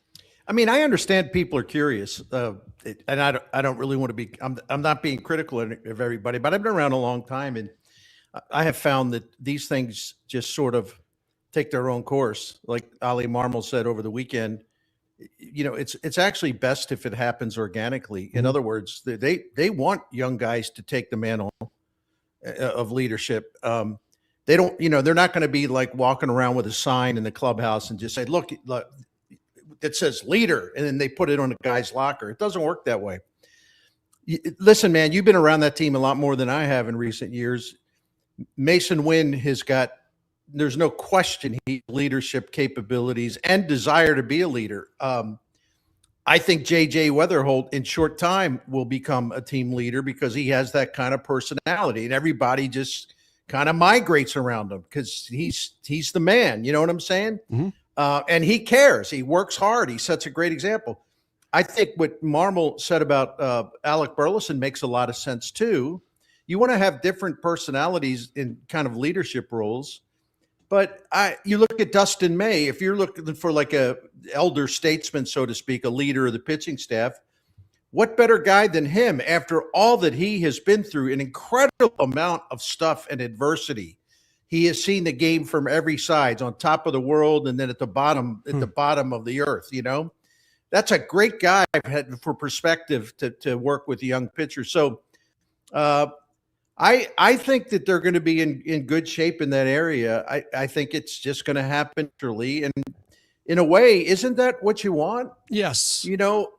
Rather than just sitting around waiting for somebody else, just like grab it, there should be several leaders on that team. This is their time. This is their team. Let's go, right? Well, yeah. One of the things that has most frustrated me about there's been different moments where all of a sudden they just got locked in on a single thing that didn't, bear any fruit. And, before they brought like Matt Carpenter back that offseason, it was all about there's a leadership void and we need to find guys who can be leaders. When you're looking for guys because you think they're going to be leaders in the clubhouse and not because they're going to perform at a certain level that can help you win games, Bernie, you've lost your way. So you're right. Like, let the leadership come organically. Guys don't get to this level in sports without having good character makeup, at least a certain percentage of them. If you're go searching for leaders, that means you're not searching for other things that are harder to find. And you were at the warm-up, and, those players are genuinely excited by this season because they all know they're going to play. And they all know, as I said, this is their time. They have to take ownership of this because, okay, the veterans are gone. That's all right. This is our moment to establish ourselves and take charge and show everybody, hey, we're going to entertain you. We're going to play good baseball. So to me, it actually invites leadership. I don't think there's a leadership void at all. And I also think, and by the way, I'm not just saying this now that they're both gone. I said it at the time. I never understood that, well, we got to go get Matt Carpenter. We got to go get Brandon Crawford. We need leadership. What? You had Paul Goldschmidt and you had Nolan Arenado in the clubhouse. Weren't they supposed to be leaders? I mean, we heard that all the time. But I know on one occasion they went to Ali Marmol and told him that he had to get after Tyler O'Neill. Well, why don't all due respect to two future Hall of Famers, why don't you do that? You're the leaders. So I'm not so sure the leadership was all that hot around here, And I think Donovan definitely has it in him to be a really good leader. Yeah, I think so as well. And a lot of times people try to make assumptions about what's going on in the closed doors of the clubhouse. I don't think they always that Tyler O'Neill situation was a weird one. I actually, Bertie, I had a Hall of Fame player. I was talking to him at the baseball winter meetings, and he asked me about the Tyler O'Neill base running criticism situation with Ollie. And this was at the winter meetings, a month and a half ago, 2 months ago, and didn't completely and I had to explain to him what was going on. This is a guy who's enshrined in Cooperstown, and he thought it was really odd the way that thing went down. To me, that's interesting because that moment, the life of that moment is probably extended a lot longer than it's needed to. Yeah, definitely. And I remember writing a column when I was writing for Scoops at Jenny Mac, and I remember just blasting everybody, basically, just saying Ollie didn't handle it well, but when you have two guys who are supposed to be the team leaders, they come to you and basically say, hey, you got to kick his butt. Tony La Russa always believed something, and he believed it very strongly, that the best kind of leadership, it isn't the manager going in and screaming at people or trying to embarrass players. The most effective leadership there is when the players take it upon themselves to police each other, to set the standards, and to go up to a younger player who's not doing what he should do and just tell him, look, we need more from you. I don't know what you're doing, but you got to run harder. You got to push on the base paths. You can't be lollygagging. La Russa said that's the best type of leadership, because there's actually, coming from another player, it's more of like a whoa, because they don't want to lose the respect of your teammates. I mean, every now and then everybody's mad at the manager. That's why La Russa loved it when his veterans took charge. With La Russa, didn't he want that to be almost a perpetual thing? That's why he was kind of against the closed door meetings things. Like this isn't something that you close the doors and have a meeting about. This is something that is just always in existence. Yeah, definitely. Now, I can't remember, but there was that famous meeting when it looked like the Cardinals in 2011 were goners. They're way behind in the wild card race. They just dropped the series at home to the Dodgers, and they didn't play good ball. They didn't look good. I don't know whether La Russa was in there or not. I assume that he was. But Chris Carpenter and a couple of those other guys, Pujols for sure, and they had a lot of guys on that team that could do this. They went in there, and Chris Carpenter took the lead, and he said, "Look, we may in fact be out of this, but we're not going to embarrass ourselves. We're not going to let these fans down. They deserve our best, and we're going to push and push and push and push." And try to make the best of this. And if the Braves, who we have to catch, they got a big lead now, but if they leave the door open for us, as long as we push and play with our hearts and souls, we got a chance. And they basically let everybody know in that clubhouse, if any of you are backing down or showing signs of giving up, you're going to have problems in here with me and some others. That's leadership right there. Yeah. So... last thing I watched your video today on the Hall of Fame stuff, and you talked a lot about the Hall of Fame process and also how that has resulted in some deserving players not to get an opportunity and some probably non-deserving players to get the opportunity. The baseball writers out there, they certainly have taken a stand on some guys, but locally the topic has been, well, if Andrew Jones is in, Jim Edmonds certainly deserves to get in. I wonder, because the next opportunity for Edmonds is to go to one of these committees, and you talked about the mysterious nature of some of these committees that are involved. I don't know if I trust these committees enough to start doing the comparable thing of saying, well, let's look at who's in and let's look at whose numbers are better or comparable to them. I think the writers might have that ability, but that doesn't matter anymore. I just don't know if I trust these former players to start bringing up Baseball Reference and seeing that Jim Edmonds is within 3 WAR of Andrew Jones. No, it's gonna have to take a writer who's well versed, or a broadcaster who's really well versed in analytics, and where you can do more than just look at batting average or whatever. Because there's a really strong case for Jim Edmonds. It was absolutely stunning when he didn't get the 5% on the first ballot. It's just incomprehensible to me. And you look at a guy who, he and Andrew Jones played the same number of years, 17. Mm-hmm. They virtually have the same, wins above replacement for their careers. Jones won 10 Gold Gloves. Jim Edmonds won 8. So it's not like Jones won 10 and Edmonds won 2. And offensively, Jim Edmonds had a higher batting average, higher on-base percentage, higher slugging percentage, higher OPS, higher adjusted OPS. In fact, his OPS plus was 21 points higher in his career than Andrew Jones. So I look at this, and there was this big push for Andrew Jones. And listen, I have no problem with Andrew Jones getting in, don't get me wrong. But if you do the blind taste test, as they say, you lay those resumes side by side, and you also consider Jim Edmonds' postseason performance, which was exceptional, and it was better than Andrew Jones. Well, why is one player like, oh, we got to fight for him, we got to fight for him, we got to fight for him, and then the other guy is a one and down on the ballot? I mean, this is just absolute insanity. So I don't know who's going to take the leadership. I frankly, I don't trust former players or managers to do it right. You know why? Because they have their own biases. Yeah. And I love Tony La Russa, but he went into one of those meetings and he pushed and pushed and pushed and politic for Harold Baines.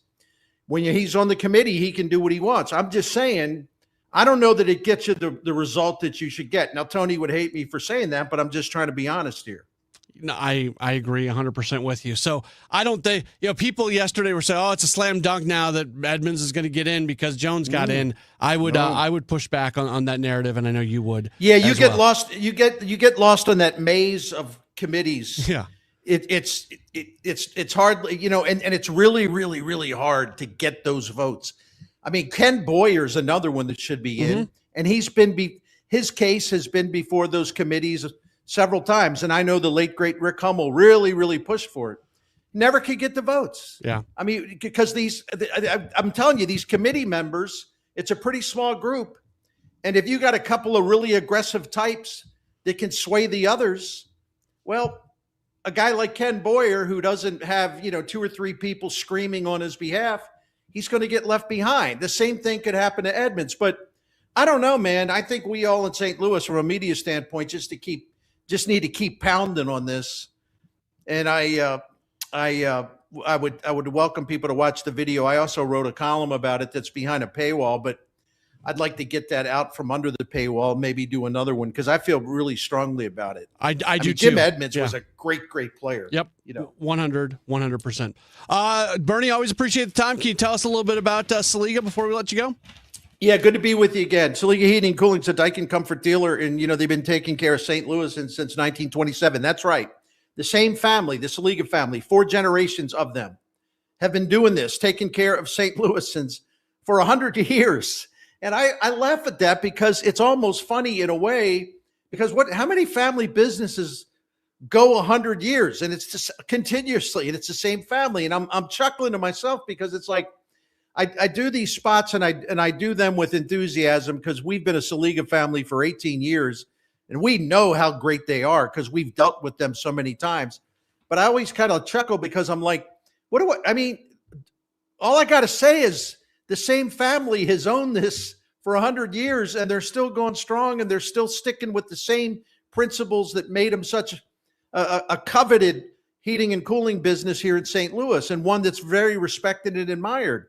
That's pretty much all you need to know, because everything else comes with that. 100 years, man, you better be honest. You better be trustworthy. You better be knowledgeable. You better be courteous. You better earn trust of people who call you. Saliga's been doing that 100 years. Enough said, right? They're great. For more info, go to SaligaHeatingandCooling.com. You'll see the services and you'll get the phone number there. Thank you. The Bernie Nicholas Report on KMOX is sponsored by Saliga Heating and Cooling, a Daikin Comfort dealer. When it comes to planning your retirement, there's a lot to think about. Portfolio management, tax planning, and retirement income just to get started. Steve All and his team at the All Financial Group focus on those things and more. Their goal is to help you achieve your goals. Call 636-230-8824 or online, yourmoneymattersstl.com. Investment advisory products and services made available through Impact Partnership Wealth, LLC, IPW, a registered investment advisor. Insurance and annuities offered through Steve All, NPN number 153-07419. What if every time you spent money, you saved money too? With Achieve It Checking from Together Credit Union, you can do just that. Every debit card purchase is rounded up to the nearest dollar, and the spare change goes right into your savings. And here's the best part. Together Credit Union boosts your progress by matching qualifying savings up to $8 a month. It's a free checking account that helps you achieve more automatically. Learn more, or better yet, enroll today at togethercu.org. Together Credit Union, federally insured by NCUA. At Graybar, we know your time is money. That's why our services go beyond parts and products. With kitting, pre-assembly, wire carts, and Graybar smart reels that keep you moving. We stage materials and manage logistics so you can spend less time sorting and more time installing. And with locations nationwide, we deliver when and where you need it, working to make your job easier every step of the way. Yep, Graybar does that. Recently, a new client called me and started by saying, "Mr. Morgan, I really need your help, but I'm just a nobody." Those words stunned me, and I immediately called him back, and we're now helping him and his family after a terrible accident. I'm John Morgan of Morgan & Morgan. Everybody who comes to our firm at their time of need is a somebody. I grew up poor, but my grandmother was like a queen to us.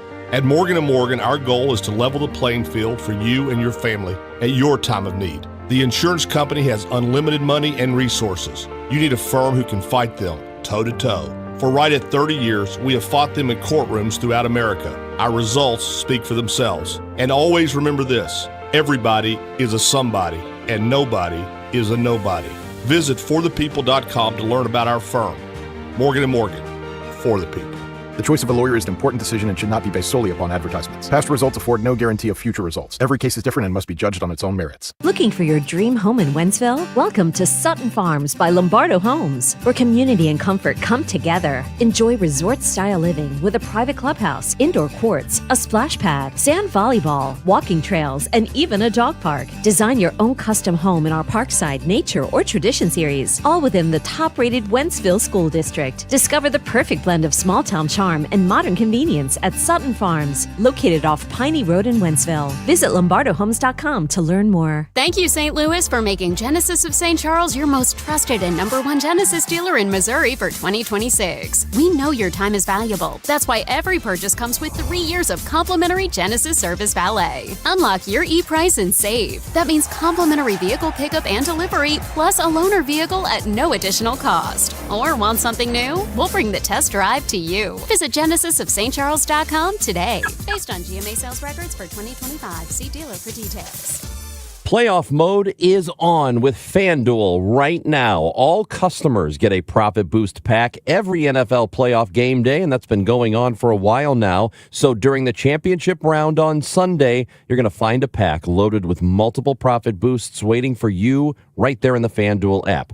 More boosts means more ways to lift up your playoff bets. Pick the matchups you believe in. Go with the underdog. Maybe put together a parlay if you're really feeling it. Personally, I like the Seahawks to win at home. They are favored there. Then you can apply your profit boosts, go after even bigger payouts with FanDuel as the playoffs have been rolling. Go to FanDuel.com/Missouri. That's FanDuel.com/Missouri. Get your profit boost pack every NFL playoff game day. 21 plus and present in Missouri. Opt-in required. Bonus issued as non-withdrawable profit boost tokens. Restrictions apply, including any token expiration and max wager amount. See terms at sportsbook.fanduel.com. Gambling problem? Call 1-800-GAMBLER. Friday night, it's men's Billikens basketball action as they take on St. Bonaventure. Pregame 4:15, tip at 4:30 on your home for Billikens basketball. KMOX.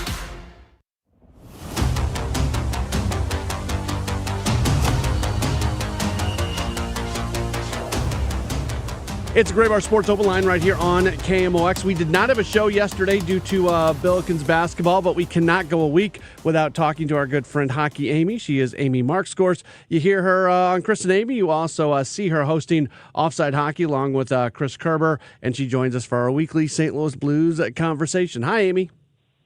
Hey, Matt. How are you? I am good. So you told me off air a moment ago that you just wrapped up doing Offside Hockey for the week.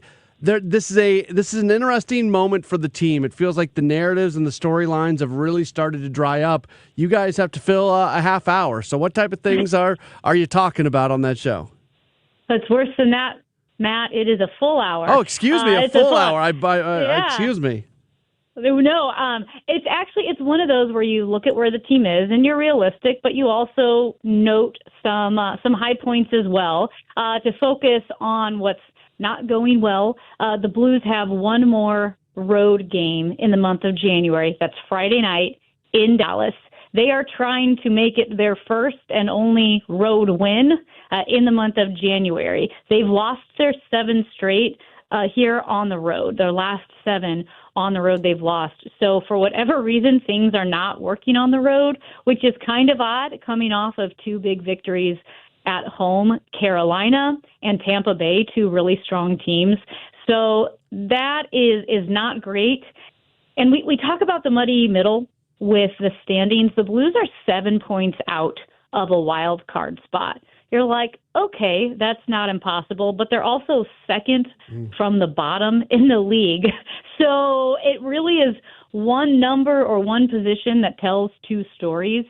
And, Vancouver is just really, really struggling right now. So the Blues by no means are completely out of it, but they have a tall task ahead of them. And I said this today, Matt, that I had the super insightful and perceptive analysis that the Blues need to score more goals. and I stand by it. I stand by that analysis that the Blues need to score more goals. I say it laughingly, but they've got the worst goal differential in the NHL, and they have one goal in their last two games. And call me crazy, but it is hard to win when you do that. It's very hard to win. And I know you mentioned the 7-point differential from a playoff spot is not a big deal, but Amy, that had been hanging around like 3 points, 4 points, 5 points while they were sort of treading water there for a while. It's now 7. And I get like the difference between 4 and 7 in the grand scheme of things isn't a big deal. You can make up 3 points in a week. But to me, and you can tell me if you agree with me or not, to me, being 7 points back, this is when it really starts to feel like they're legitimately falling back of a playoff spot. Yeah, it feels like they're moving in the wrong direction. It does. I mean, you had Jordan Kyrou goal, a power play goal, the other night in Winnipeg. It was his first goal in 13 games. That was the 14th game he was in without a goal into that point. And, yes, it's good that he scored, but like you said, multiple key guys like Buchnevich, like Thomas, like Kyrou are going to have to turn around. And right now it just feels like they're not doing that. On the positive side, I do like what we're seeing from our young players, like a Jimmy Snuggerud or Dalibor Dvorsky. Yes, there are going to be learning curves there, but Jimmy Snuggerud has had like 50 shot attempts recently. He's really starting to shoot. You're starting to see that whippy shot come out, kind of like a Tarasenko, who's a shooter, a goal scorer. He's been compared to Tarasenko before in that aspect. I like that. And it takes, a couple of years, a lot of times for these guys. Tage Thompson did not look great. He struggled a bit in his first couple of years in the league, and now he's up there at the top of the NHL with scoring.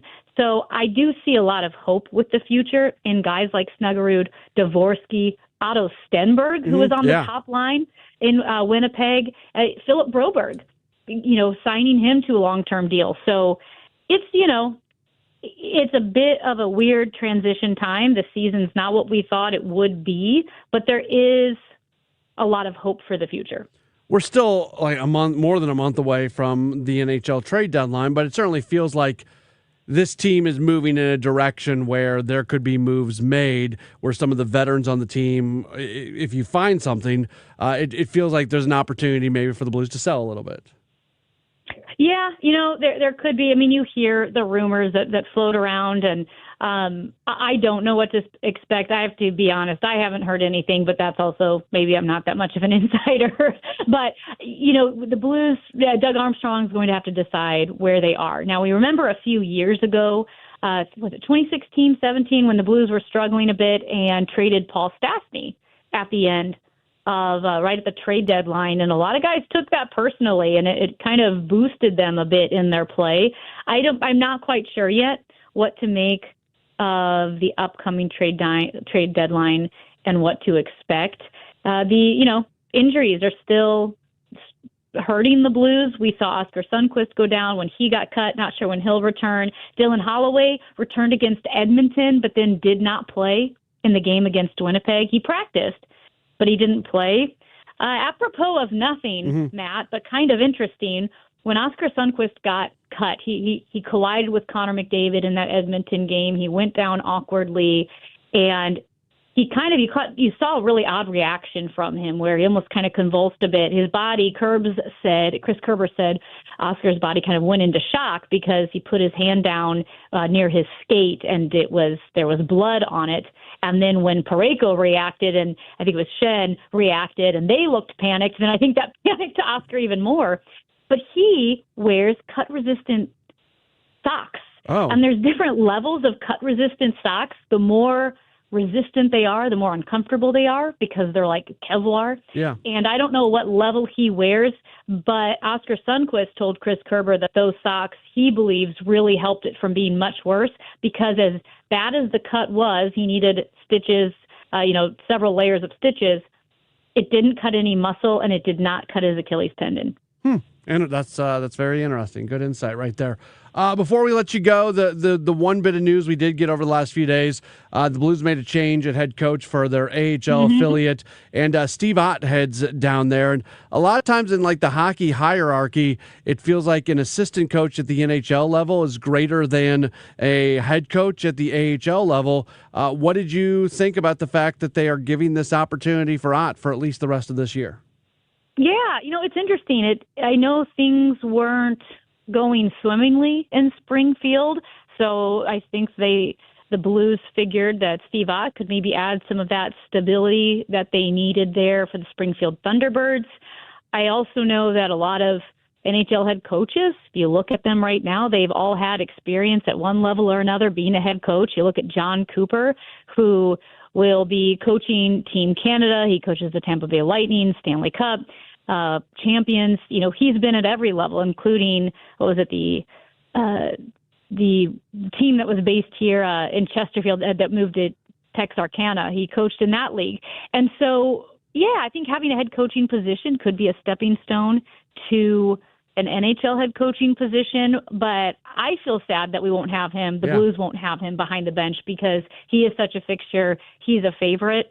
And now Jim Montgomery, at least for the time being, is in charge of the power play. That's what Steve Ott was also in charge of when he was the associate coach. Do you get the sense that this is just a for the rest of the season sort of thing? And if Ott does not get an NHL head coaching opportunity next year, he would likely to be back on the NHL bench?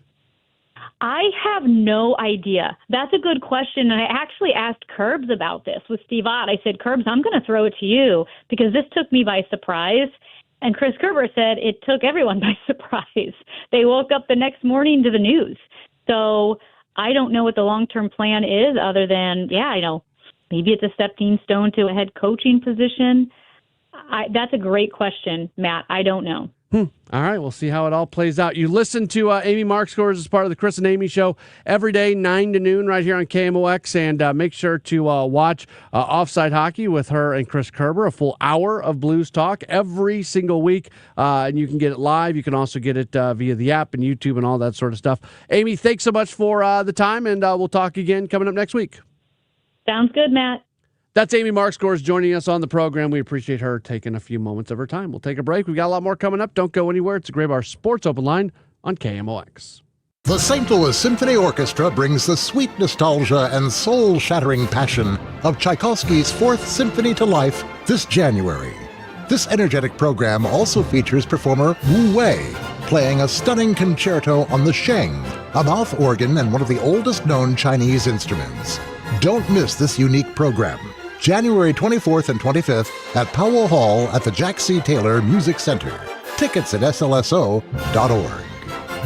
Hey guys, Glover here for my friends at Cantor Injury Law. So as you know, I'm a lawyer, haven't practiced in a long time, but I did plaintiff's work and defense work, so I have a pretty good understanding of it. I have a pretty good idea of who's who in the firmament of plaintiffs' attorneys. And for my money, Mark Cantor is the guy. He's a great attorney. He is a great practitioner. He's put together a great team. He was born and raised here. He lives here. He works here. He wins here. Call 314-628-ALL-9s or CantorInjuryLaw.com. The choice of a lawyer is an important decision and should not be based on advertisement. This is John Pertzborn with Ben and Gentry for HeatUpSt.Louis.org. We're the Golden Boys! For the 26th Rise and Shine benefit. It's Friday, February 13th. Your lucky day to volunteer. Or buy a sausage or egg biscuit for $1. At participating area Hardee's. It's HeatUpSt.Louis.org to also pre-order. That's HeatUp, STLOUIS.org. Put the biscuits down, Ben. Oi! Start your engine, St. Louis. The St. Louis Auto Show is back, and it's bigger, faster, and more exciting than ever. See the latest cars, trucks, SUVs, and electric vehicles, all at the Gamerica Center January 22nd through 25th. From cutting-edge technology to luxury rides and family favorites, this is the ultimate auto experience. Whether you consider yourself a car enthusiast or not, this event has something for everyone. More information at kmox.com/events. If you owe the IRS, you have a legal issue, and you need the Lance Drury Law Firm. We'll protect your rights. Log on at lancedrurylaw.com. You're listening to Leaf Filter Radio, and the guru of gutter protection himself, Chris Coonahan, is here to take your most pressing leaf-related questions. Hey, everybody, Chris here. I understand we have Ron on the line. Ron, where are you calling from? Uh-oh. Ron, are you calling from a ladder? Well, I was.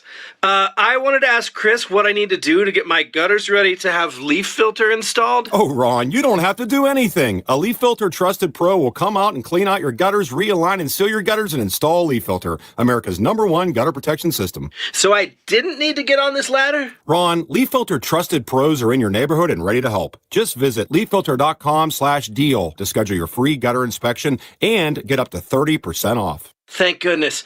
What was that site? To get this special radio offer, go to leaffilter.com/deal for your free gutter inspection today and get up to 30% off. That's leaffilter.com/deal for up to 30% off. leaffilter.com/deal. See representative for warranty details. Hey, can you blow up some balloons for Jack's party? I can't. I'm so congested. You need Sinex Saline from Vicks. Sinex Saline Nasal Spray? Yeah, just Sinex. Breathe. Sinex Saline instantly clears everyday congestion associated with colds and year-round allergies with a gentle, ultra-fine mist that's no mess and easy to control. Daddy, we need more balloons. On it. Enjoy life's important moments without congestion. Try Sinex Saline from Vicks. Just Sinex. Breathe. Use as directed. Oh, how's that flu, babe? Did you take Dayquil Intense Flu yet? Nah, I got this. Okay, I don't got this. You stay on the couch, and I'll grab the Dayquil. Undo your flu symptoms with Dayquil Intense Flu. Dayquil Intense Flu provides powerful relief of your flu symptoms. I'm ready for that to-do list. Wow, you do got this. Dayquil Intense Flu. The daytime coughing, aching, fever, under your flu, medicine. Use as directed, keep out of reach of children. Welcome back to the Gray Bar Sports Open Line. Once again, Matt Pauley on King X. Just a couple minutes left here in hour number 1 of the program. In hour number 2, we are going to talk with our friend Danny Wexelman, who is part of the team at Sirius XM covering Major League Baseball. She is awesome. She is also a St. Louisan. So we'll get her thoughts. I'm not trying to go all dark cloud here. I'm not trying to scare you. That's not what I'm trying to do. But there has been some reporting over the last 24 to 48 hours. And a lot of it, there was specifically one story that was in The Athletic that ran yesterday. And essentially it said that Major League Baseball owners are now at a spot where they're going to dig in for a salary cap. That scares me. And if you listen to me a lot, you know that I have long said that I do not expect Major League Baseball to lose any games. I fully expect the owners to lock out the players on December 1st. I think that's almost a 100% certainty. I expect there to be not a lot of movement for 2 months or so, but my thought has always been things are going to play out exactly the way they played out the last time, where once you get to that pitchers and catchers report date, the negotiation starts to go hot and heavy. You miss the first couple weeks of spring training. Maybe you start the season a little bit late, but you get all 162 in. That's what I thought was going to happen. And honestly, I still think that is the likely scenario. But when I hear that owners are digging in on the idea of a salary cap and some things being said where maybe they're not going to budge off of that, that scares me, because that's the type of talk that does result in games being missed. We'll talk a little bit more about that. We've got an opportunity for you to chime in as well on all things baseball related. 314-436-7900 to call or text. Tweet at me at Matt Pauley on air. Hour 2 of Sports Open Line up next here on KMOX. Time now for today's Spotlight on Health Trends, sponsored by Wesley Financial. A simple move for stronger bones, especially for those over 60, heel drops. Duke University doctors say heel drops mitigate bone loss without the risks that come with high-impact exercises. Stand near a wall or chair for support. Feet hip-width apart. Rise onto the balls of your feet, then let your heels drop back down. Do 5 to 10 reps per day, work up to 50. If you have back issues, check with your doctor first. I'm Margie Schaefer. Wesley Financial Group is not a law firm. I'm Chuck McDowell, founder of Wesley Financial Group. Did you buy a timeshare because they told you it was a great investment? That's a lie. Most timeshares can be bought online for $1. To find out what your timeshare is worth and to cancel it, call us today and we'll send you our timeshare exit kit free with all your options for cancellation. Call Wesley for your free exit info guide. 800-393-4600. That's 800-393-4600. When life happens and you need to sell your St. Louis area home, call trusted realtor Gloria Liu with your home sold guaranteed realty. Gloria is St. Louis's real estate expert with more than 22 years of experience and expertise, helping you sell quickly and for the most money. Selling your home can be so stressful, especially when life happens, like a sudden job change, a passing of a loved one, or a growing family. Knowing exactly how much your home will sell in today's market is the first step. Then I back it up with an upfront written guarantee. My guarantee is simple and easy to understand. If I can't sell your home at our agreed upon price and time frame, I'll buy it myself. When life happens, the name to remember is Gloria Liu, your home sold guaranteed realty. I strongly suggest you call her right now at 314-325-6888, 314-325-6888, or visit gloriahasthebuyers.com. Gloria and seller must agree on price and possession date. This is the story of the one.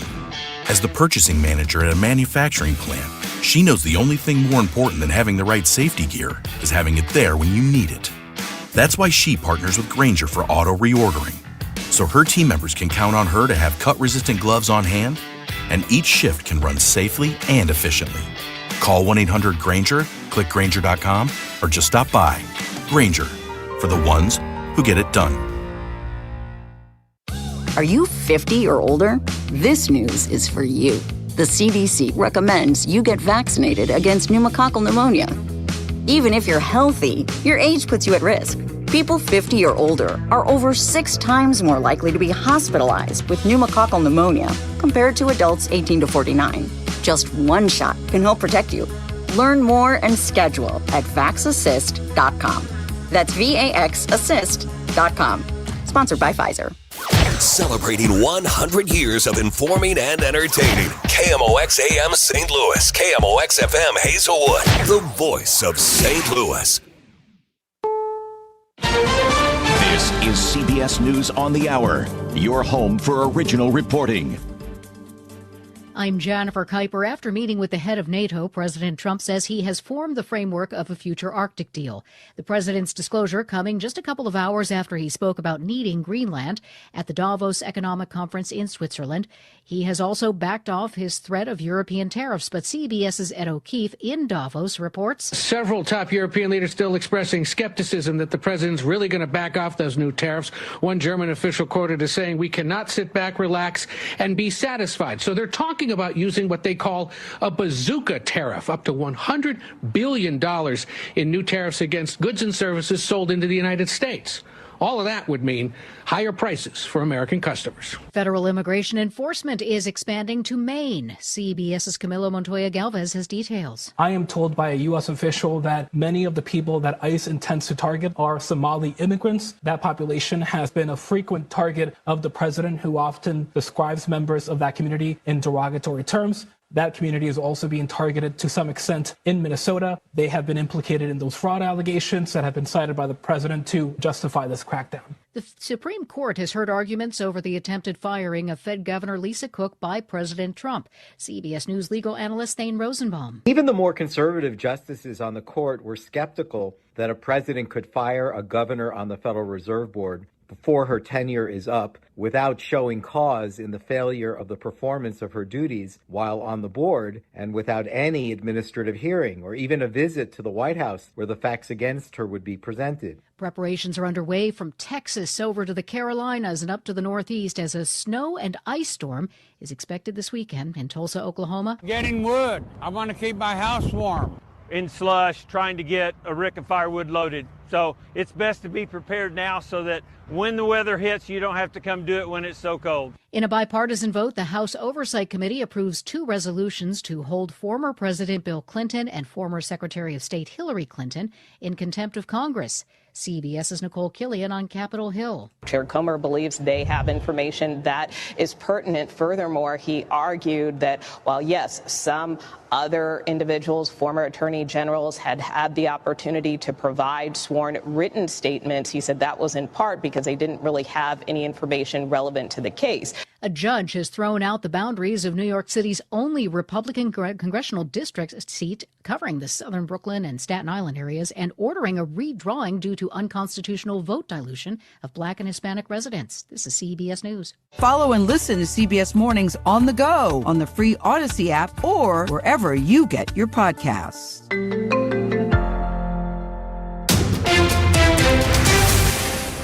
At 7:03, it's a clear sky. Right now, 37 degrees downtown at the Arch. Travel could become very difficult this weekend as a winter storm moves into the region. Winter storm watch calls for 4 to 6 inches of snow between late Friday night and Sunday morning. In addition to the snow, forecasters warn that dangerous cold is coming with wind chills expected to drop below zero on both Friday and Saturday nights. Not repeating the same mistake twice, MoDOT is getting ahead of it all. Despite the first snowfall days away, the St. Louis branch of the Missouri Department of Transportation is already beginning to pre-treat area highways.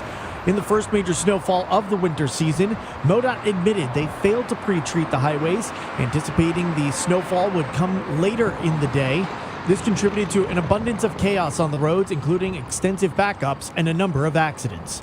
MoDOT is currently treating the roads with a beet juice and brine mix. Sean Malone, KMOX News. Possible plans to build an AI data center in Joplin have sparked an uproar online. We've told you about the issues in the Westplex that were on agendas last night. But Springfield area Congressman Eric Burleson tells MissouriNet affiliate KZRG in Joplin that there is a lot of what he calls disinformation about these centers. When you look at the actual data and you talk to utility companies and you talk to data centers, you talk to people who study this topic that are economists, they will tell you that you absolutely want a data center in your community, and the reason is that they're paying for your entire infrastructure. But many residents say they're concerned about rising electric bills, water usage, and noise and air pollution. That forecast from Dave Murray for tonight: clear sky, low 24. For tomorrow, sunshine, high 37 degrees. And tomorrow night, we dip down to 12. Friday's high 14. Friday night, the low 404. Right now, it's 37 downtown at the Arch. I'm Michael Calhoun, KMOX News. Welcome back to the Gray Bar Sports Open Line. Once again, Matt Pauley on KMOX. We are back into it as we get into hour number 2 of the program. It's the Gray Bar Sports Open Line. We've got you for another hour. Danny Wexelman is going to join us in about 15 minutes or so, about 7:20. We always love being able to talk baseball with her. She's part of the team at SiriusXM with MLB Network Radio. I want to talk with her, and we'll open up the phone lines now if that's 314-436-7900, 314-436-7900. We might be able to do this a little bit on the other side of the Danny Wexelman interview, but these are the two things that I would be interested in hearing from you. So you're supposed to have like a clear, concise thing that you're talking about in any given segment. I'm going to go in two different directions, and I'm just kind of curious where you're at, if anybody cares enough to call in. First off, there's been a lot made of Yadier Molina returning to the organization. Do you feel like he is going to be a major help, that they're going to win more games as a result of that? So that would be the first thing that we can talk about a little bit. And then The other question I have for you is what's your level of worry right now when it comes to the labor negotiation stuff? And I don't like talking about the labor negotiation stuff on January 21st when we're sitting here a full season away from anything happening. And it's something that I try not to discuss it too terribly often because it's this dark cloud that's hanging over baseball, and us talking about it, us discussing it really doesn't do anything, and it doesn't change anything. And generally speaking, there's no real developments.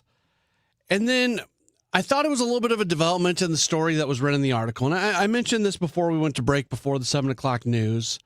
And we, just to kind of rehash that, coming off a year where TV ratings way up locally and nationally, the local ratings in St. Louis and the local ratings across the country, and then the national TV ratings and the World Series ratings. And that is a metric that we use to evaluate the health of the game.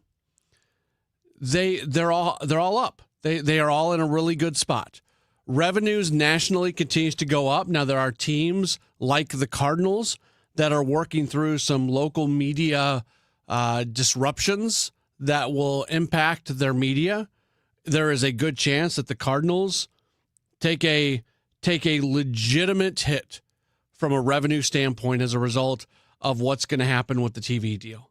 Nothing has been made official yet from the Cardinals on what their TV situation is going to look like for the upcoming year. We've talked about before, again, from a fan standpoint, the biggest change that you're going to experience is if you watch games on cable, you might have to watch them on literally a different channel number. Or if you watch games through streaming, instead of watching them on the FanDuel app, you might be watching them on the MLB app. But that's whether you stream the games or you get them through a system, the mode in which that you get them and the price in which you pay for them is going to be the same, if not, very similar, if not the same. So that's not the worry here. I know there's going to be fans who are worried about having the uncertainty when it comes. Look, I was out on Caravan for the last 2 days. I got a lot of questions from folks really worried that they weren't going to be able to watch Cardinals games. And there are people who are frustrated with the outlets that carry some of the national games, whether it's an Apple TV, whether it's a Peacock, things like that, where you might not subscribe to that service. And that's a legitimate thing. And that's not what I'm talking about. I'm talking about the vast majority of the games, the local TV package, Chip and Brad doing their thing. That's still going to be there in some form or fashion. There are going to be some games that if you don't subscribe to the streaming services, you're going to be knocked out of. That's the way it's going to be. And that can be frustrating. I understand that frustration, but that's going to be there. But we're kind of getting off the path here. The Cardinals are going to take a hit, but overall, revenue is going to continue to go up across baseball. They're in a really good spot right now.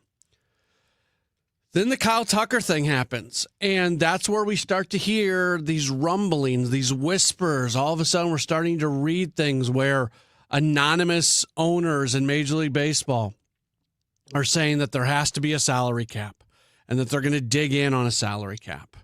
And until I'm wrong, I will continue to say that in my lifetime, I do not believe there is going to be a salary cap in Major League Baseball. Kevin Wheeler and I talked about this a little bit today. So Kevin said this first, but I agree with him. So let me parrot what Kevin said. The issue is not the salary cap. The issue is the resources in which teams have to operate. And that doesn't mean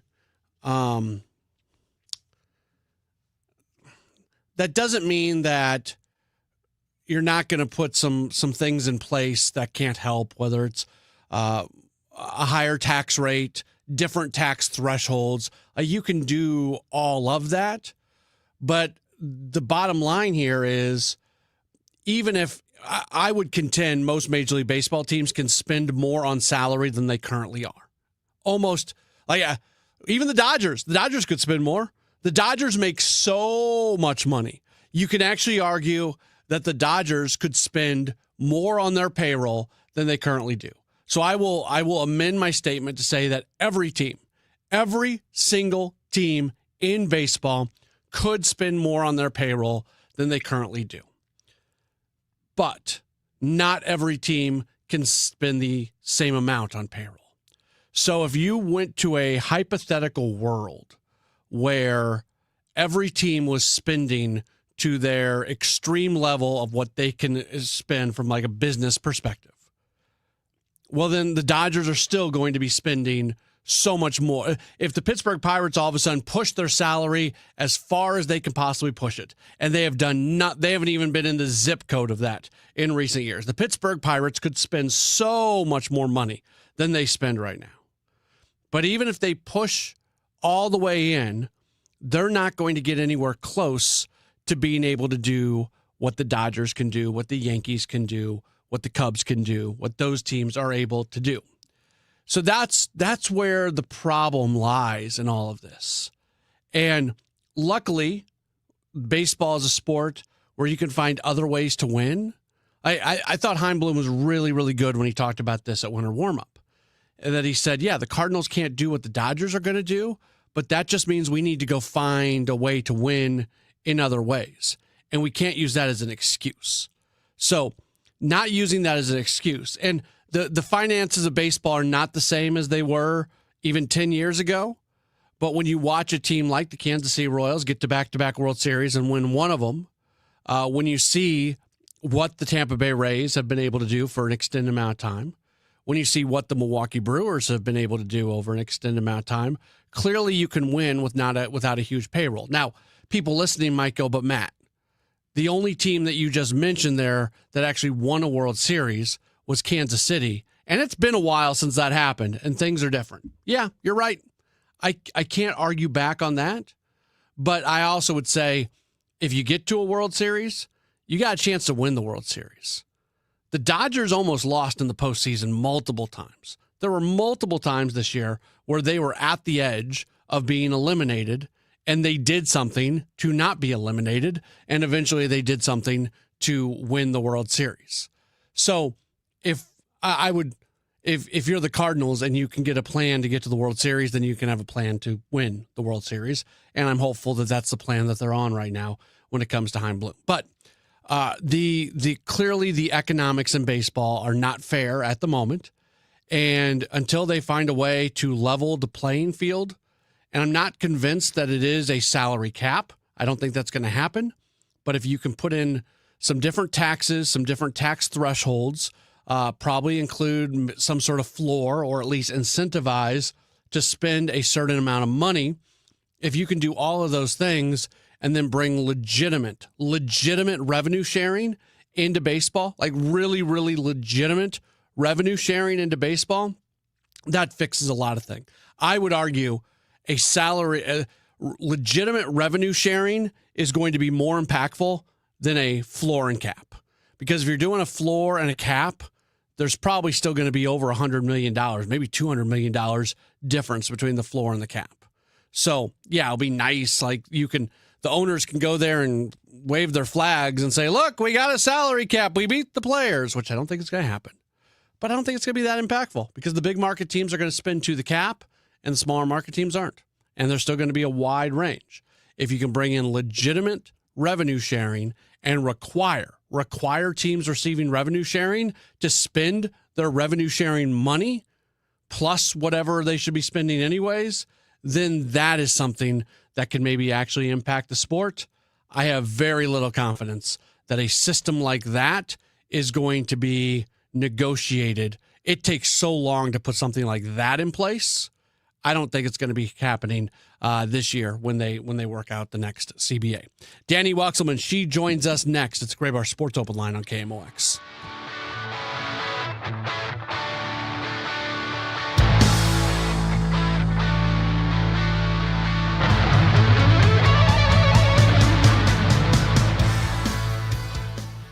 privacy policy and terms and conditions posted at textingterms.us. Texting enrolls you for recurring automated text marketing messages. Message and data rates may apply. Reply stop to opt out. This is an important message for all parents of teens. If your teen or preteen is or has been addicted to social media sites such as Instagram, Facebook, Snapchat, TikTok, or YouTube, and they have suffered from eating disorders, body image issues, anxiety, depression, or suicidal thoughts, you may be eligible to participate in a lawsuit for significant compensation. Disclosures by a Facebook whistleblower show Instagram and Facebook know their social media platforms were highly addictive and may have caused eating disorders, body image issues, depression, and suicidal ideation. It appears these social media companies knew they had been causing serious harm to kids, but have done little to stop it. If your teen has been harmed by social media like Instagram, Facebook, Snapchat, TikTok, or YouTube, then you could be eligible for significant compensation. If you'd like to discuss a lawsuit, text LEVEL to 323232, LEVEL to 323232, LEVEL to 323232. Paid non-attorney spokesperson, Media Advertising Specialists, LLC, is responsible for the content of this ad with principal offices in Chicago, Illinois. You still thinking job change in the new year? Yeah, I need something that's in high demand and more stable in this economy. IT? Yeah, cybersecurity, maybe even AI. That's what I did. Really? How? Went to My Computer Career. You don't need any prior experience, and you could start your new career in a matter of months. A lot of IT pros go to school there, too, to level up. Sweet. Are classes online or on campus? Both. Wow, I'll check it out. Thanks. Make this your year. Take the free career evaluation now at mycomputercareer.edu, an Elite CompTIA certification partner. Financial aid is available to those who qualify, including VA benefits. My name is Whitney Allen. I am a widow. My husband Ryan died. We never thought in a million years we'd have to use life insurance. The unexpected happened. With Ethos, it is so fast and easy. It's 100% online. You can get a quote in seconds, apply in minutes, and get same-day coverage. No medical exams, and you can get up to $3 million worth of coverage through Ethos. Get your free quote at ethos.com/radio. That's ethos.com/radio.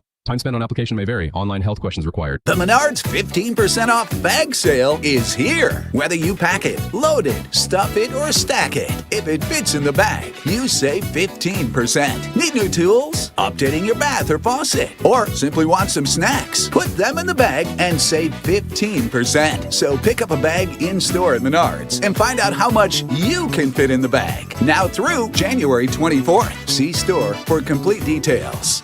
Save big money at Menards. This is Tom Ackerman for Ophthalmology Associates. You know, the doctors, or just the best doctors to see for your best vision in St. Louis. 314-966-5000, the doctors. They've treated more than 250 doctors. That's more than any other practice. Dr. Greg Birdie, Dr. Ranjan Malhotra, Dr. Robert Bersati, Dr. Andy Royer. 314-966-5000 is their phone number. 314-966-5000. Dr. Birdie, Dr. Malhotra are cornea surgeons and experts in diagnosis and treatment of diseases of the eye, dry eye, allergy eye, cataracts, macular degeneration, glaucoma, LASIK surgery. The Doctors of Ophthalmology Associates, experts. Call for an appointment today, 314-966-5000, or visit them online, youridoc.com, 12990 Manchester Road, quarter mile west of 270. 314-966-5000 or youridoc.com. What if every time you spent money, you saved money too? With Achieve It Checking from Together Credit Union, you can do just that. Every debit card purchase is rounded up to the nearest dollar, and the spare change goes right into your savings. And here's the best part. Together Credit Union boosts your progress by matching qualifying savings up to $8 a month. It's a free checking account that helps you achieve more automatically. Learn more, or better yet, enroll today at togethercu.org. Together Credit Union, federally insured by NCUA. This is Senator Eric Schmidt congratulating KMOX and its 50,000 red-hot watts on 100 years on the air in St. Louis. It's a Great Bar Sports Overline right here on KMOX. We take you till 8 o'clock this evening. At 8 o'clock, we'll get our Gas House Gang replay from earlier today. Tom Ackerman was back today, so I'm sure there is lots of Indiana talk during that show coming up at 8 o'clock. Right now, happy to welcome on. She is one of our favorite people to talk baseball with. You hear her on Sirius XM, MLB Network Radio. She is Danny Wexelman, a St. Louis native, at Danny Wex, WEX on Twitter. Danny, thanks for taking the time. How are you? Matt, my guy, I'm great, man. Happy New Year. I know probably it's too late for that because it's basically February, which is terrifying. But It's good to catch up. I'm excited to talk some ball with you. How are you? I am good. I don't know if you're a Larry David Curb Your Enthusiasm person, but he makes it very clear that you can't do Happy New Year. I think it's like the 4th, maybe, Dude, I know. that he says. Yeah. I know. Everyone in New York was killing me for it, too. Like, my coworkers at SNY, I think I came in on January 6th, and I said to Sal Licata, Happy New Year. And he's like, no. And I was like, it's only the 6th. So that's all right. I like to break the rules. I'm not a rule follower. I'll take it. I appreciate the Happy New Year to you as well, for sure. A lot of the available players are starting to go off the board, and the Bo Bichette thing, people in St. Louis are really interested in that because now it feels like the final guy out there that might deter a team from going after Brendan Donovan is sort of off the table, and now we'll see every team maybe giving those last and best offers for Donovan potentially. Yeah, I mean, well, first of all, really excited for Bo Bichette. Bo Bichette's one of the most exciting players in the league, one of the most exciting right-handed hitters in the game, and he got a great contract, and he lands with a team that absolutely desperately needed something like that. So I'm excited for him. And it's fascinating, like all of the pivots that happened after Bo signed, right? So obviously the Mets were going to be out on Cody Bellinger, and the market was smaller for him than he realized. And so he signs with the Yankees today. And so your top position players are all officially off the board on the free agent side of things. And I do think that the trades will simmer. And I think that, as Chaim Bloom has said over and over again, it's not going to just be let's get Donovan off the books or let's get Donovan and move things around. There better be a substantial haul coming back as far as prospects, major league ready talent for the guy, because Brendan Donovan is really, really good and he is extremely valuable in a lot of ways, and Chaim Bloom knows that. And so, yeah, I'm fascinated to see. I don't think there's a dire need for any team, but listen, I was just looking at it, February 20th spring training games start. We are less than a month away from pitchers and catchers. I know guys have already showed up to camp. Injuries happen. You saw it with the Atlanta Braves. They lost Ha-Seong Kim, and they had to pivot. You never know. So don't be surprised if there's an injury, and God forbid, I hope not, but if there is, then maybe you hear Donovan's name called. But it does kind of feel like for now he is going to be a St. Louis Cardinal. Yeah, just real quick on the Mets with Bichette. At one point this offseason, it didn't look great for the Mets, and I'm a fan of David Stearns. I covered him when I was in Milwaukee. I think he's really, really good at his job. Me too. Well, all of a sudden, they get Robert from the White Sox. They signed Bichette. It feels like in a short amount of time, the Mets have kind of come back around, and they've got a pretty solid roster put together here. Yeah, I mean, like big picture, the National League is stacked. It was stacked last year, too. It was absolutely bananas watching last year's offseason and the way that the National League operated. I thought that they were better than the American League this past year, and that isn't always the case. It's kind of fascinating how that teeters, but their roster needed to be better because, frankly, they can't and weren't competing with the Dodgers. They weren't competing with the Brewers. They weren't competing with the Cubs. And if you want a chance at winning in the postseason, or at least competing in your own division, which they weren't before Bo Bichette and Luis Robert Jr., they were on the verge of having a really average to below average team. So this certainly puts them back in that category, back competing, which is good for baseball, good for the National League East, and certainly good for a team that's top 5 in luxury tax payroll. Matt, they're spending a lot of money. They need to win some games. So, yeah, I loved the signing, and I really like Bo Bichette, so I'm excited to cover him here. Are you at all surprised? There's still some good free agents that are out there when you think about Framber Valdez, Eugenio Suarez, a few other folks. Anybody sitting out there that you are surprised that they've lasted this long? Definitely Framber Valdez. That's certainly intriguing. I think there's an interesting narrative from last fall when he and his catcher, Cesar Salazar, got switched up. And that was on Framber Valdez. That completely falls on his shoulders. I would guess that teams are probably asking him about that and what the deal was. And his agent is probably having to answer questions. Listen, our sport, not everyone wears the white hat, right? And guys have done things that they shouldn't be allowed to play baseball anymore for, and they still get to play. Yeah. So I like to think that he deserves a second chance, and that was I was having a horrible day and I took it out on my catcher, and that's not who he is. I'm surprised Zach Gallen and Lucas Giolito are still out there, to be honest. Those are two bona fide number twos. A lot of teams need a guy who's going to go post every fifth day and eat innings. Like, you can't have enough starting pitching. And so there's a bunch of teams, I think, that should sign those guys. The Giants, the Padres, like, there's a lot of teams that need more starters. The Mets still need more. The Yankees still need more. And then Eugenio Suarez, I thought he was a great fit with the Boston Red Sox. I'm still interested to see if there's any last moves that they could be making. You know, they were in on a bunch of different guys. Obviously, Alex Bregman got absolutely taken from their hands like a baby in a candy store, like just blindsided by the Cubs, and I loved it. I mean, that's unfortunate for Boston, but yeah, Eugenio Suarez hit like almost 50 home runs last season, and I think he would play really well with that Green Monster, so I'd be intrigued to see him there. But I do think since Cody Bellinger's come off the board, you're going to see an absolute flurry of moves over the next 2 weeks. Let's go back to Framber Valdez for just a second, because I'm with you. This is a guy who could go win a Cy Young Award, and it's an industry that's given $20 million a year to, you know, number 4 and number 5 starters. I don't get why that would one moment, and it wasn't a great moment, you're right, but I don't get why one moment would scare teams off when teams are making much bigger gambles with guys that they're throwing at the back end of the rotation. Yeah, listen, Framber Valdez, number one, is a ground ball machine. That's what his bread and butter is. Number two, he has a ton of postseason experience, right? He's been there and done that. And so having a guy like that on your team, a guy who, by the way, is going to go make 30 to 32 starts every year, you can pretty much count on that. He's been consistent in that category.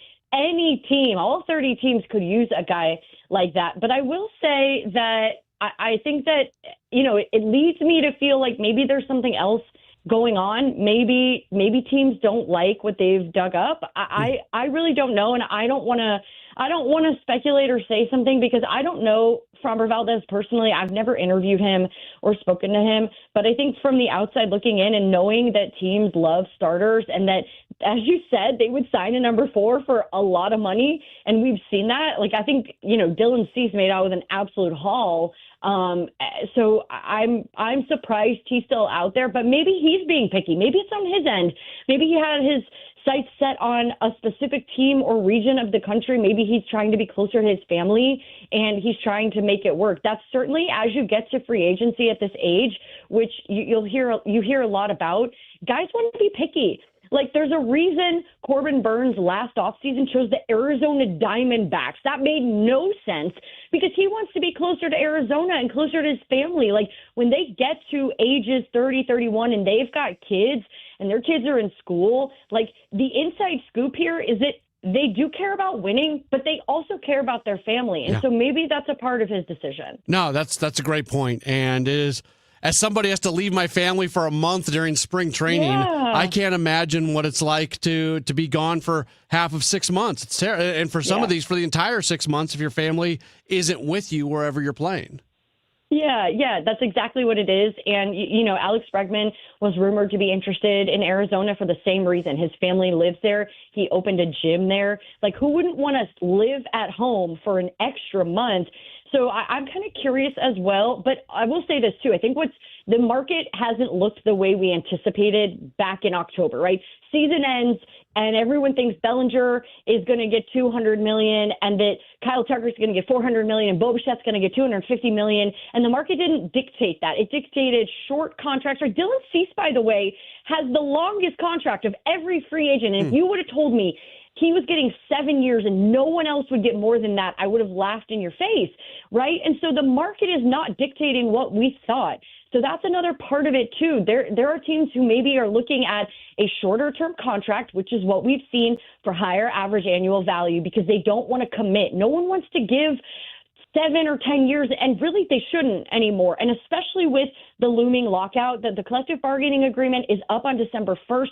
I expect it to be a fight between the two sides and trying to come to an agreement whether or not they want to put a floor and a ceiling in to the labor agreements. And so maybe that's a part of it too.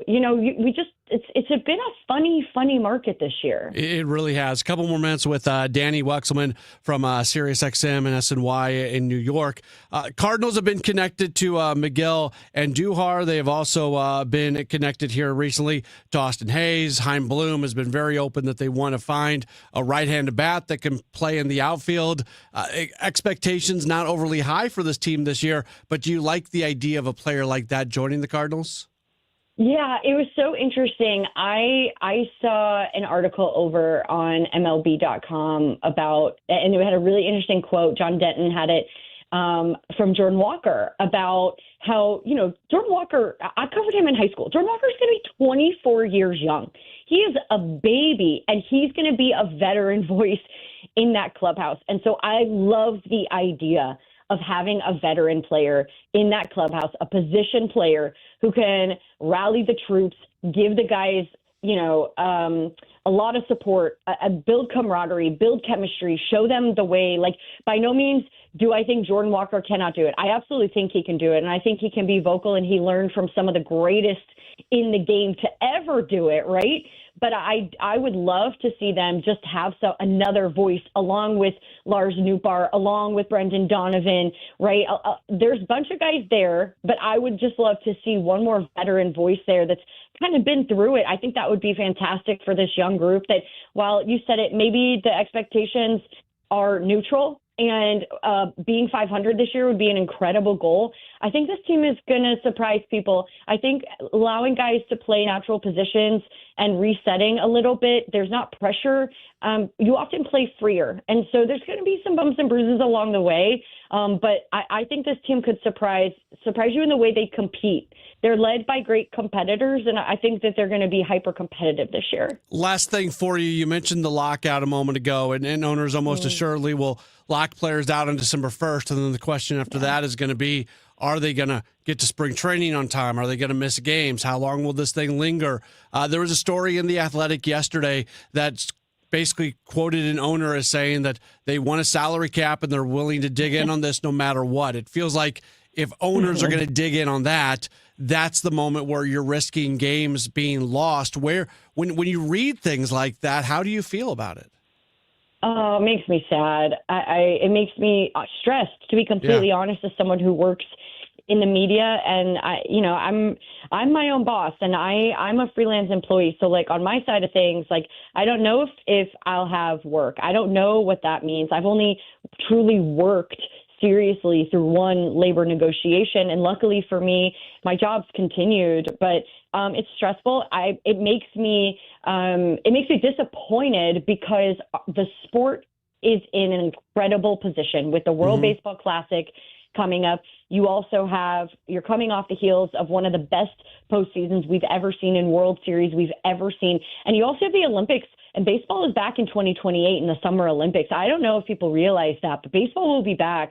And so it's this incredible time in our sport. Players have never been more popular. They've never been more charming. They've never been more fun to watch play the game. The game is pacing better. People aren't looking at their phones as much.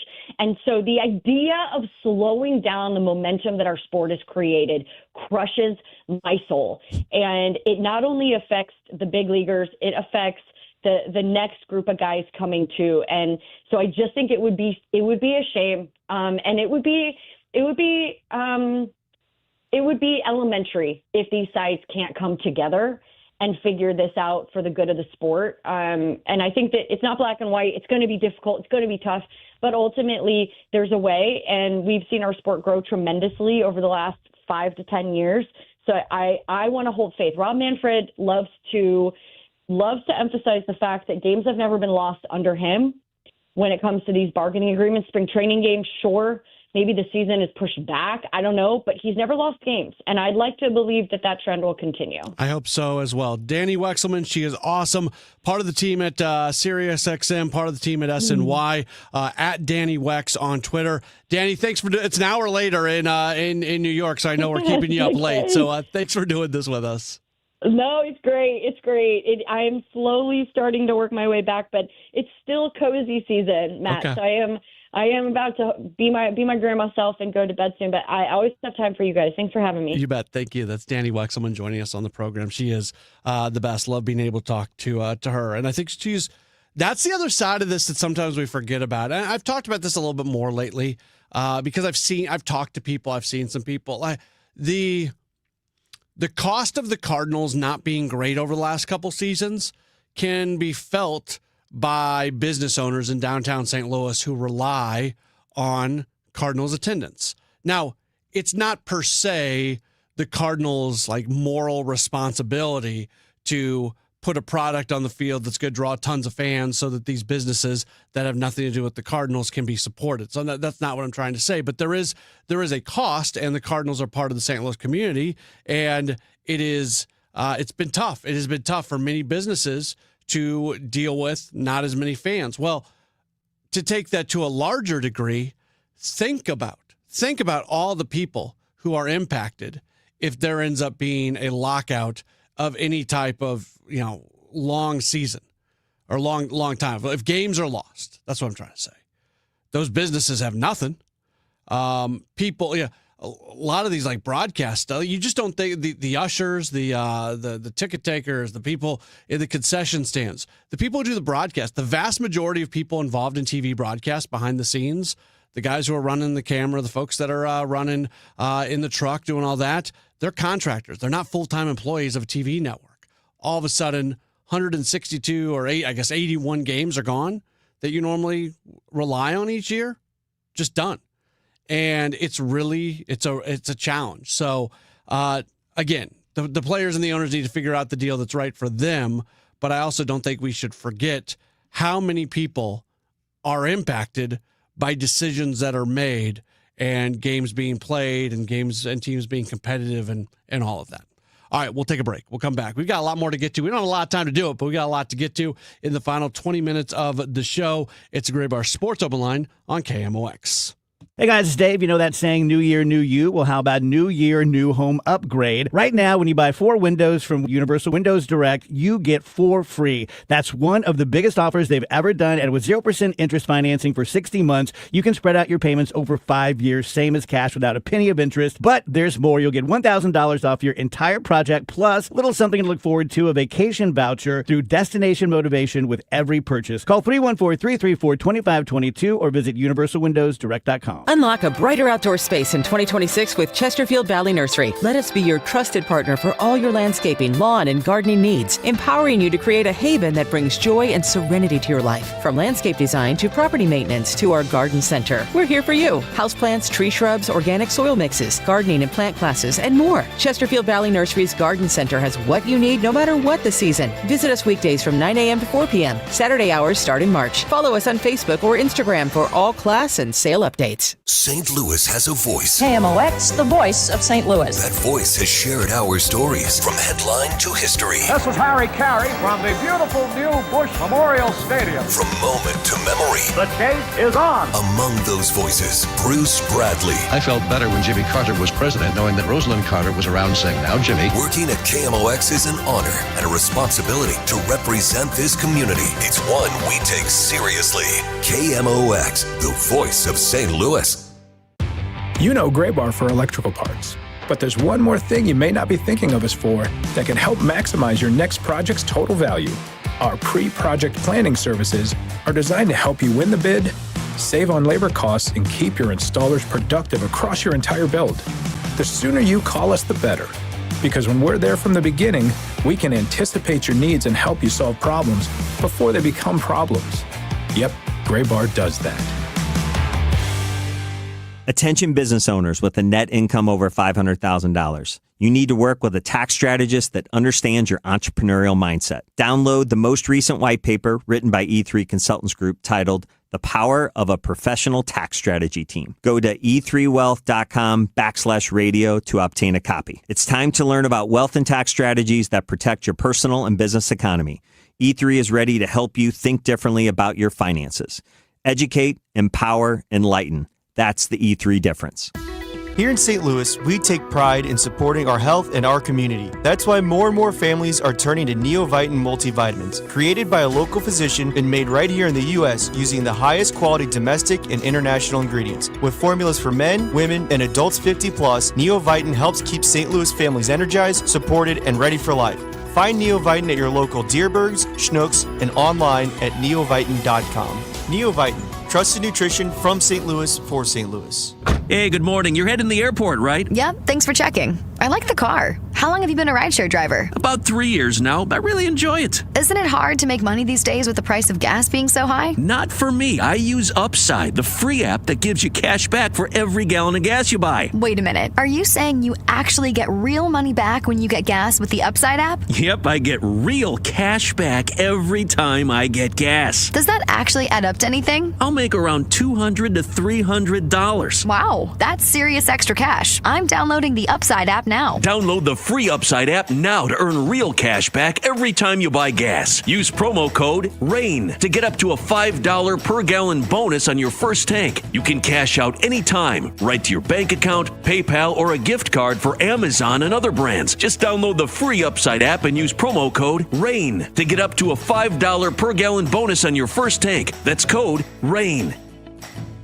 Looking for your dream home in Wentzville? Welcome to Sutton Farms by Lombardo Homes, where community and comfort come together. Enjoy resort-style living with a private clubhouse, indoor courts, a splash pad, sand volleyball, walking trails, and even a dog park. Design your own custom home in our Parkside, Nature, or Tradition series, all within the top-rated Wentzville School District. Discover the perfect blend of small-town charm and modern convenience at Sutton Farms, located off Piney Road in Wentzville. Visit lombardohomes.com to learn more. Friday night, it's men's Billikens basketball action as they take on St. Bonaventure. Pre-game 4:15, tip at 4:30 on your home for Billikens basketball. KMOX.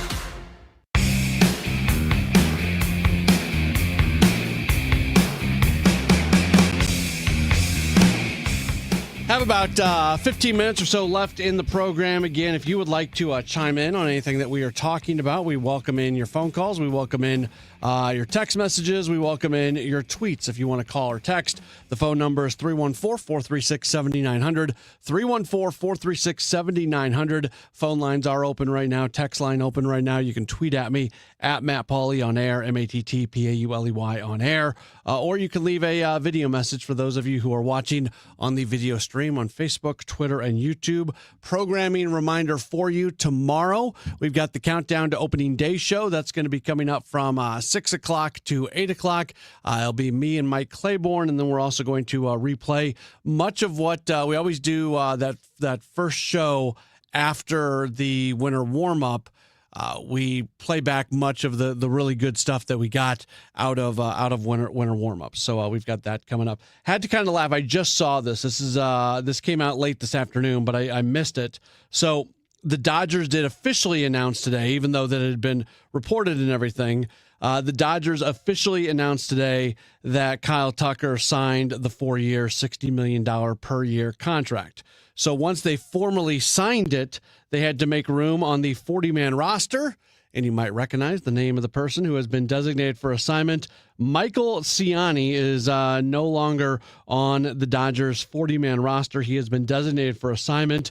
So when you think back to what has happened with him, he's with the Cardinals for a while, ended up going to the Braves and to the Dodgers. So he's gone Cardinals, Braves, Dodgers since the season ended. And now he is either going to be traded or placed on waivers within the next 5 days. So if he's going to get a 40-man roster spot, it's going to be with another team. But for Michael Ciani certainly being impacted by the Kyle Tucker news today. The other thing I'd be interested in, maybe you can text in, or if you're watching on the video stream, I'd be curious to know. We didn't do a show yesterday, and then I wasn't in on Monday. So maybe Nate talked about this on Monday, and I'm not sure when he was in. But I am curious, what struck you from the narratives that came out of Winter Warm-Up? Because Winter Warm-Up is that event where you got lots of media availabilities with just about everybody. I mean, all the players talk, the DeWitts talk, Ollie talks, Heim talks, everybody talks. And I actually thought that this year, the big, narratives, the big talking points were not as pronounced as most years. When the DeWitts spoke, they would not use the term rebuild. They used the term build, which is kind of the same thing, because if you're building, well, you're building back from something. Where were you before? You're trying to get back to that. That is, if you're willing to use the word build, the word rebuild just kind of, again, I'm not upset about it, but there's not much of a difference in this scenario about rebuild or build, because they're trying to get back to where they were previously. The DeWitts made it very clear that there is no intention to sell the team, that Bill III is likely to take over as the chairman at some point, and then the next generation of DeWitts are going to start having more involvement with the club as well. That was somewhat alluded to, so which makes me happy. I think the DeWitts are great owners. Do they deserve some of the blame for what has happened in the last few years as the organization lost their way and the organization no longer was at the forefront of player development and being smart and doing all those things? Yeah, I'm not letting them off the hook, but their track record as owners has been very, very, very good. And I hope on their behalf, because we're prisoners of the moment. That's part of being a human being. You always think about what happened most recently. And what's happened most recently to the Cardinals is they haven't won enough games. What's happened most recently for the Cardinals is they've been passed by other organizations in the way that they operate their, the baseball operations. What's happened in the last few years is there's been some bad decisions that have been made on contracts and things like that. So, for owners who have the track record that the DeWitts have, I would be hopeful, and I think it's likely to happen, but it's not a guarantee. I would be hopeful that this thing turns around sooner than later, and at least most people out there will be able to give credit to them for what they've done, because they have allowed Chaim Bloom to walk in and do a lot of things in a very short amount of time. And that has to result in the team winning at some point. The DeWitts did say that this year, they would gauge success by if they can just have a winning season. That a very successful season for the Cardinals this year would simply be a winning season. Now, Cardinals fans don't want to hear that when you take a step back at where this organization should be, and we can all be hopeful together that we never hear that statement made again, because that's not where you want to be as an organization. But I think there's truth in that. This year, if you do have a winning season, if you finish one game over 500, that very much exceeds the expectations that exist for this team at this very moment. And I would love for that to happen. I don't know if it's going to, but I would love for that to certainly happen.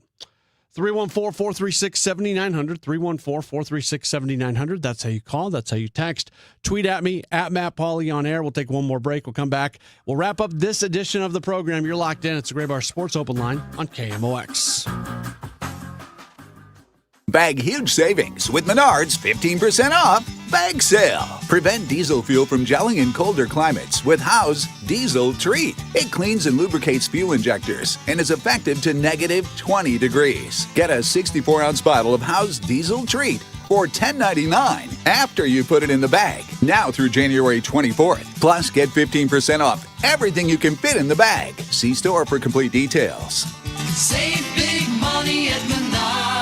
This is Megan Lynch for Ophthalmology Associates. Do you worry about going to see someone about your eyesight because you're stressed about the tests that they might run, and more specifically, the equipment that they might use? Ophthalmology Associates has the latest technology to see inside your eyes and detect issues without discomfort, and they have a great staff that guides you through the entire process. Call 314-966-5000 or go to youridoc.com. You can see the doctors of Ophthalmology Associates, Doctors Greg Birdie, that's who I see, Ranjan Malhotra, Robert Brusati, and Andy Royer. From issues like dry eye to conditions such as cataracts and glaucoma, The doctors of Ophthalmology Associates will guide you through your diagnosis and your treatment options. For more information, call Ophthalmology Associates 314-966-5000. That's 314-966-5000. Or go to youridoc.com. Working full-time but still falling behind? Learn how real estate education can help you build income and get ahead on your terms. Text radio to 88007.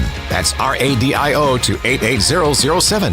Presented by Lifestyles Unlimited. Start your engine, St. Louis. The St. Louis Auto Show is back, and it's bigger, faster, and more exciting than ever. See the latest cars, trucks, SUVs, and electric vehicles, all at the America Center, January 22nd through 25th. From cutting-edge technology to luxury rides and family favorites, this is the ultimate auto experience. Whether you consider yourself a car enthusiast or not, this event has something for everyone. More information at kmox.com/events. We all hear the radio ads about the IRS. They tell you to be afraid, to be scared, and they try to frighten you into calling. I'm not here to do that. Tax Relief Advocates is different. TRA is here to tell you that if you owe money to the IRS, whether it's $5,000, $50,000, or $500,000, we have a solution. It doesn't matter if you're sitting in your car, at work, or with your kids. No matter where you are, call now. 800-575-6986. Don't lose hope. TRA can eliminate or reduce what you owe to the IRS. Generous programs are now available that can give you a fresh start. Our passion is taxes and helping individuals fix their IRS problems. We have over 1,000 5-star reviews on Google and an A+ with the Better Business Bureau. You don't need to be afraid of the IRS any longer. End your tax nightmare today by visiting us online at TRA.com or call 800-575-6986. That's 800-575-6986. Tax Relief Advocates. Real solutions for real people. Texting privacy policy and terms and conditions posted at textingterms.us. Texting enrolls you for recurring automated text marketing messages. Message data rates may apply. Reply stop to opt out. This is an important message for all parents of teens. If your teen or preteen is or has been addicted to social media sites such as Instagram, Facebook, Snapchat, TikTok, or YouTube, and they have suffered from eating disorders, body image issues, anxiety, depression, or suicidal thoughts, you may be eligible to participate in a lawsuit for significant compensation. Disclosures by a Facebook whistleblower show Instagram and Facebook know their social media platforms were highly addictive and may have caused eating disorders, body image issues, depression, and suicidal ideation. It appears these social media companies knew they had been causing serious harm to kids, but have done little to stop it. If your teen has been harmed by social media like Instagram, Facebook, Snapchat, TikTok, or YouTube, then you could be eligible for significant compensation. If you'd like to discuss a lawsuit, text LEVEL to 323232, LEVEL to 323232, LEVEL to 323232. Paid non-attorney spokesperson, Media Advertising Specialists, LLC is responsible for the content of this ad with principal offices in Chicago, Illinois. Welcome back to the Gray Bar Sports Open Line. Once again, Matt Pauley on KMOX. Just a few minutes left in the program. Again, programming reminder, tomorrow night at this time, we're going to be wrapping up another edition of the Countdown to Opening Day show, myself and Mike Claiborne. Although Claibs and I will not be together. Kyle Sixt is here. Kyle Claibs has already made his way to the southern version of Casa de Claiborne, and he has made his way to Jupiter, Florida. That doesn't surprise me. He is there, so we'll do the show together remotely, which is fine. In fact, if I didn't say anything, people probably wouldn't even totally notice if they were listening. But that's his God love him. You know, he's got the place down there.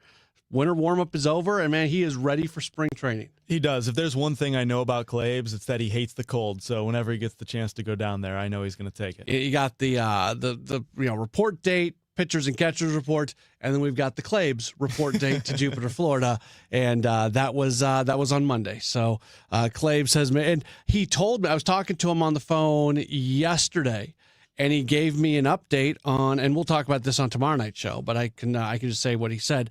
The spring training complex is being completely redone. Like, we're probably overstating it a little bit if we say they tore the whole thing down and they rebuilt it up. That's not quite what it is, but it's almost that. And we're just a couple, 2-3 weeks out from pitchers and catchers indeed reporting. And sounds like there's a lot of work still to be done down there. Very much a hard hat area in the baseball area. So we'll see what it all ends up looking like. Yeah, I'm excited to see what it looks like. Obviously, it has to be done pretty soon. So Yeah. we'll know. They don't have a whole lot of time. Sounds like some of the things may not quite be good to go and ready for once things get going, but they'll be good enough to do what they need to do, and that's important. And they had to do it, and we've talked a lot about this. You needed to have the infrastructure. You needed to have all the stuff, all the modern things that baseball teams use to make their players the best version of themselves. The Cardinals didn't have all of that. And that's where they've kind of been passed up by some other teams. Them completely redoing the spring training complex, that's a big part of being able to get to where they need to get to, and that's what's being worked on, and there's going to be more added moving forward. It's a really challenging project because they're landlocked. They can't just like buy more land and put more stuff out there.